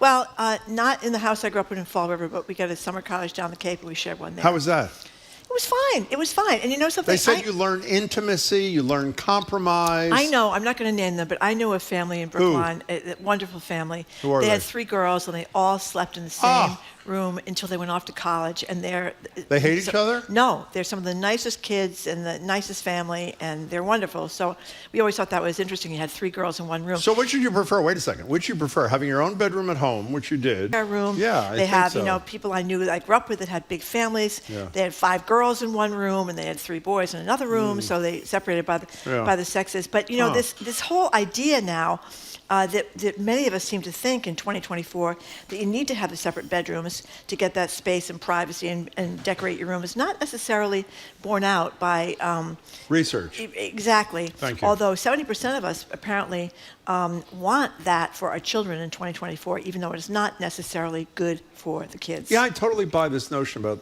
well, let's hear what the callers have to think. We want to know what your own personal experience was and how it suited you. I think I turned out okay. Margery apparently does not. And secondly, what do you want for your kids, or what do your kids have, or whatever? Leslie on the South Shore, you're next on Boston Public Radio. Hi. How you guys doing? What a gorgeous day. We can't wait to get out. So, yeah, I know. We raised 3 daughters, and we believe, even though the youngest one was 4 years behind the first 2, when she was she of age? When because they grow at different levels, if you will. Yeah. But once she matured to when they became teenagers, we put all 3 kids in bunk beds in 1 bedroom. Wow. Because they needed to learn how to get along, and they need to figure it out. Because if they went off to college, they have to learn how to share and learn how to be in a room with some other people. So it's almost unattainable for most families to have a bedroom for each of their kids. Yeah. Well, how did your kids feel about it at the end of the living at home deal? Were they supportive of what you'd done? They never questioned or argued about it, to be honest with you. I have never asked them in hindsight, what do you think? But at the end of the day, you're a family, you do what you do. You want to raise your kids so that they get along with each other and figure each other out and know how to work through good times and bads. Spouses share a bedroom, although not everybody, but why not? I mean, it's almost unattainable, I think, to have 5 bedrooms, 4 bedrooms, especially today. Leslie, we're raising very narcissistic kids. That was a Leslie, fabulous. that was a great call. We know who you're talking about, Leslie. Excellent first call. Elizabeth from Medford raises the question I asked before we were talking about this.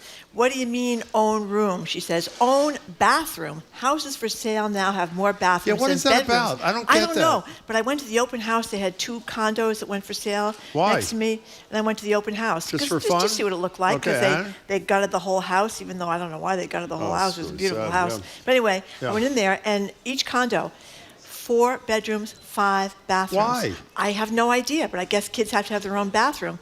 Now, too. By the way, I should say, in fairness, I want to be fully transparent. When my mother didn't have me sleeping in the hall, I slept in the bathroom. So that. Jim had to walk 17 miles back and forth to school every day, too. Uphill, both ways. Uphill through the snow and the sleet and the rain. Even in summer, yeah. I had my own bedroom, thank God. My sibling was and still is a disgusting slob. No ants and roaches in my room. Thank you very much. That's nice. Here's Karina in Natick. I slept with 2 brothers until I was 12 years old, and it was hell because my older brother made it hell. One separated individual room, we all came together in each other's rooms to play and talk, and it was much better for everybody involved. By the way, the lines are full, but when they open up, if anybody knows the answer to the question that Elizabeth from Medford and Marjorie raised, why do so many places have more bathrooms than bedrooms? We'd love to hear that. Nora and Drake, you're next on Boston Public Radio. Hi. Hi, how are you? Excellent. My comment was, I had 2 boys. They were 4 years apart. We lived in a smaller house. They used to go out and play with friends who were wealthier, and they would come home, and I always felt bad because everybody had their own bedroom.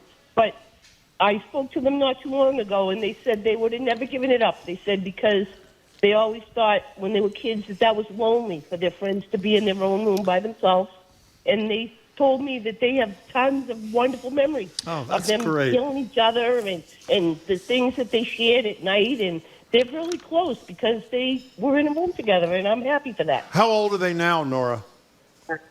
They're 25 and 29. That's great. I bet you that makes you feel great. Nora, thanks for the call. Here's what Zoe said. You read what Zoe said? Zoe, our coworker, my brother and I, he's about 6 years older, had separate rooms, but were connected via a heat duct. That's great. We used to have conversations through the vent well past bedtime. That's pretty great, actually.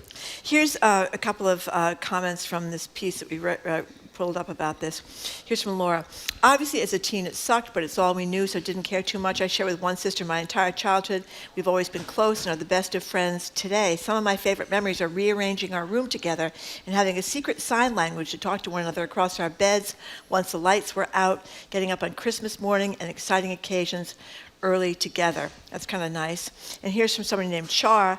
I'm one of 4 and remember sharing with my sister as a little girl for many years.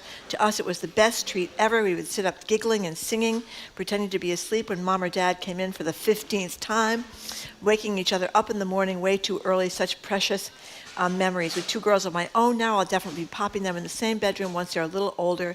I have no doubt it will strengthen their bond. That's pretty great. By the way, Joel from Connecticut says, sharing a bedroom is fine, but not the late-night bologna sandwich Jim's mom used to bring him. By the way, it was not bologna. It was Hebrew National salami. Yeah, salami. But I get point. Jan in Plymouth, you're next on Boston Public Radio with Marjorie Egan and me, Jim Browdy. Hi. Hi. Hi. I spent my career, I'm in my 70s. Yeah. I spent my career as a dean at a university Oh. where one of my duties was to speak to incoming parents, the parents of incoming freshmen. And so one of the things I always used to ask, because these kids were moving into small dorm rooms, I would say, how many of your children have never shared a bedroom? Long about 2010, every hand would go up saying their child had never shared a bedroom with anybody. And then here they were moving into these small dorm rooms. And I can tell you, those kids had the worst time trying to negotiate living with somebody else, to the point where, and this was 2010, remember, we caught roommates emailing each other, even though the other roommate was sitting a few feet away from them. That's pretty incredible, actually. One of my closest friends is my freshman year roommate from Smith. Still? Yeah. Oh, Yeah. which one's that? She lives in Newbury. Oh. Her name is Sally. I You've know met she her. is, yeah. Yeah. Jan in Plymouth, thank you very much. Christine from Wayland says, I'm one of 8 kids, 2 per each room. It seems to work out fine, except for the time when 2 of my sisters threw another sister's mattress out the second floor window.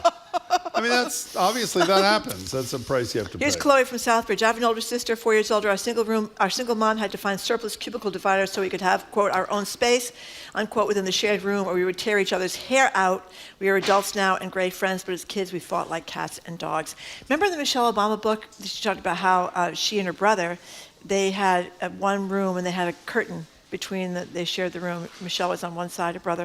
I think his name? Is his name Oscar? I forget No. the brother's name. I know who he is. Anyway, but, he was on yeah. the other side, and obviously she turned out pretty well. I think she did, too. Faith in North Andover, what do you think? Hello, Faith in North Andover. Hello, guys. Thanks Hi. for taking my call. Sure. My husband is one of 7 kids. Oof. So my father-in-law built a triple bunk bed in one small bedroom for 3 girls. My husband and his brother were put into a walk-in closet where he built another set of bunk beds. And then the twins came. Well, as the twins came, the 2 boys were put down into a basement in a makeshift bedroom where it flooded every spring, so they had to bring their boots to bed. And the twins were put in that walk-in closet in built-in cribs that my father-in-law made. This house was about the size of my 2-car garage, 9 people. Oh, my gosh. A bathroom that if you sat on the toilet, you could be brushing your teeth because you could reach the sink, and the tub was right next to you. So he would make do. I like the sound of your voice. Faith, thank you very much for the call. I shared a bedroom with my younger brother. One night I woke up to him urinating on me and my bed. Oh, that's Isn't very that nice. Sean from Sterling. So glad you read that, If my by the brother and way. I shared a room as kids, only one of us would be living to tell about it today. There we go. Well, here's another one. Andy the mailman texts, as the youngest of 7 kids, I had to share bedrooms with both my sisters and my older brother at various times, all with only one bathroom in the house. I love all my siblings now, but just the same, I got a vasectomy as soon as possible in adulthood. I don't believe that I'm a better adult for having shared a room. Andy, that's a good one. Thank you very much for sharing that detail with us. Yeah, that's really tough if you have one bedroom and all those. One bathroom and all those kids. Yeah. Maybe that's a trauma. That's why people have all these extra bathrooms now. Can we squeeze in a couple more? Yeah, Bethany how from many Alva. bathrooms did you have when your sister and you were sharing a room? Did you have your... We had 2. We had a bath and a half. We had 1 bath and 1 bath and 1 so we were all in the same bathroom. Did anybody answer the somehow question we as to why survived. there are more bathrooms than bedrooms in a decent No, number? well, I think it's a style thing. You know, Well, what does people that mean? But I don't people get go it. through these things. They want open floor plans. They want cathedral ceilings. Well, what now is I the guess value they want, of having an extra I guess bathroom? everybody can have their own bathroom. I guess. I don't know, And Jim. then, no, but it's not your own bathroom. Your own bathroom plus 1. Plus Right. 1. That's the guest. What do you do with the plus that's 1? That's the guest bathroom. Well, what does that assume that all Nobody of you are in your goes- bathroom at the same time? No, that's when you have company. You don't have to keep it clean because you. Oh, well, that actually may be the answer. Yeah, that's the whole thing. Okay, let's go to Bethany in Attleboro. Hi, Bethany. You have 1 minute. Hi, I shared a bedroom with my sister. It was And? a complete nightmare. Oh, great. Why? Horrible. But my sister didn't like to sleep, so she'd scream all night. However, my 3 kids adored sleeping all in one room. And when we did finally have the room to give them their own bedroom, my husband and I would be in the living room, and we'd hear thump, thump, thump, because my oldest daughter would pull her sister out of a sound sleep and drag her into her bedroom so they could snuggle. That is a fabulous great one. story, Bethany. Thanks for sharing that. Listen to this. This is Aaron from Auburn. I shared a bedroom with my brother, who was 10 months older than me. One time, I threw his entire hockey and baseball card collection in the pool from our bedroom window. Serves him right for breathing too loud. No, I agree. If you breathe too loud, you got to lose the card collection. Oh, my That's God. true. We're getting a lot of great texts, but we're running out of time here. Oh, well. Okay. We're done. Are we By done? the way, what? We are done. Yeah, Some we're of these notes from our staff are rather TMI, if you know what I mean. M from Acton. She said she shared a bedroom with two sisters and the occasional ghost as we grew up in a funeral home. Oh, God. Yeah, I had a friend who grew up in a funeral home when I was a really? kid. I always wanted to go down and look at the bodies. Did you? No, he never Oh, let wow, me that's a go. great I was very story then. disappointed, but I Well, wanted to see okay, it. fine. Yeah. That's it. Okay, we're we done. have a TikTok account. Do you We know have that? a TikTok account. Yes, we do. Yeah. Yes, we do. Jim goes on and on about the wonders of overnight oats. Is that what you were talking about? I was talking about overnight oats. Melting bananas. Melting banana. On the What a top. great subject for our first TikTok Life account. altering is how I described it. If you want to Thank see you. Jim talk about rolled oats, you can go to our TikTok account, which is tiktok.com/@Boston Public Radio. And we are done for today. We're As done. I said, we're going to be back here tomorrow at the Boston Public Library with Boston Globe business columnist Shirley Young, Harvard national security expert Juliet Kayyem. Boston Pop's Keith Lockhart is going to give us a scoop on who's going to perform on July 4th. He's just calling in, right? He's just giving this. Okay, great. Plus, a Larry Ty on his new book about jazz legends. That's going to be a good one. And the folks from Nova discuss their latest documentary about data privacy. Plus, beloved public media chef Lydia Bastianich ahead of her Lifetime Achievement Awards at the Emmys. Isn't that great? That is great. We want to thank our crew, Zoe Matthews, Aidan Conley, Nicole Garcia, who did our TikTok. Thank you, Nicole. She did great. She did. Hannah Loss. Our engineer is John McClaw Parker. Our executive producer is Jamie Bologna. Special thanks to the BPL team, Maddie Geyer, Carly Cochran, Sandra Lopez Burke, Isabella Karen. Thanks to our host of the Newsfeed Cafe and across the street at the Lenox Hotel. The Culture Show is right after us, right after the 2 o'clock news here on 89.7 GBH. Jared Bowen will be hosting that today. He will. Yes, he will. I am Marjorie Egan. I'm Jim Browning. Thanks again for tuning See in ya. today. It's a gorgeous day outside. I hope you have a lovely afternoon. Thank you all and hope for you coming. Can tune We in appreciate tomorrow. it. And thank you to people that came down to the Boston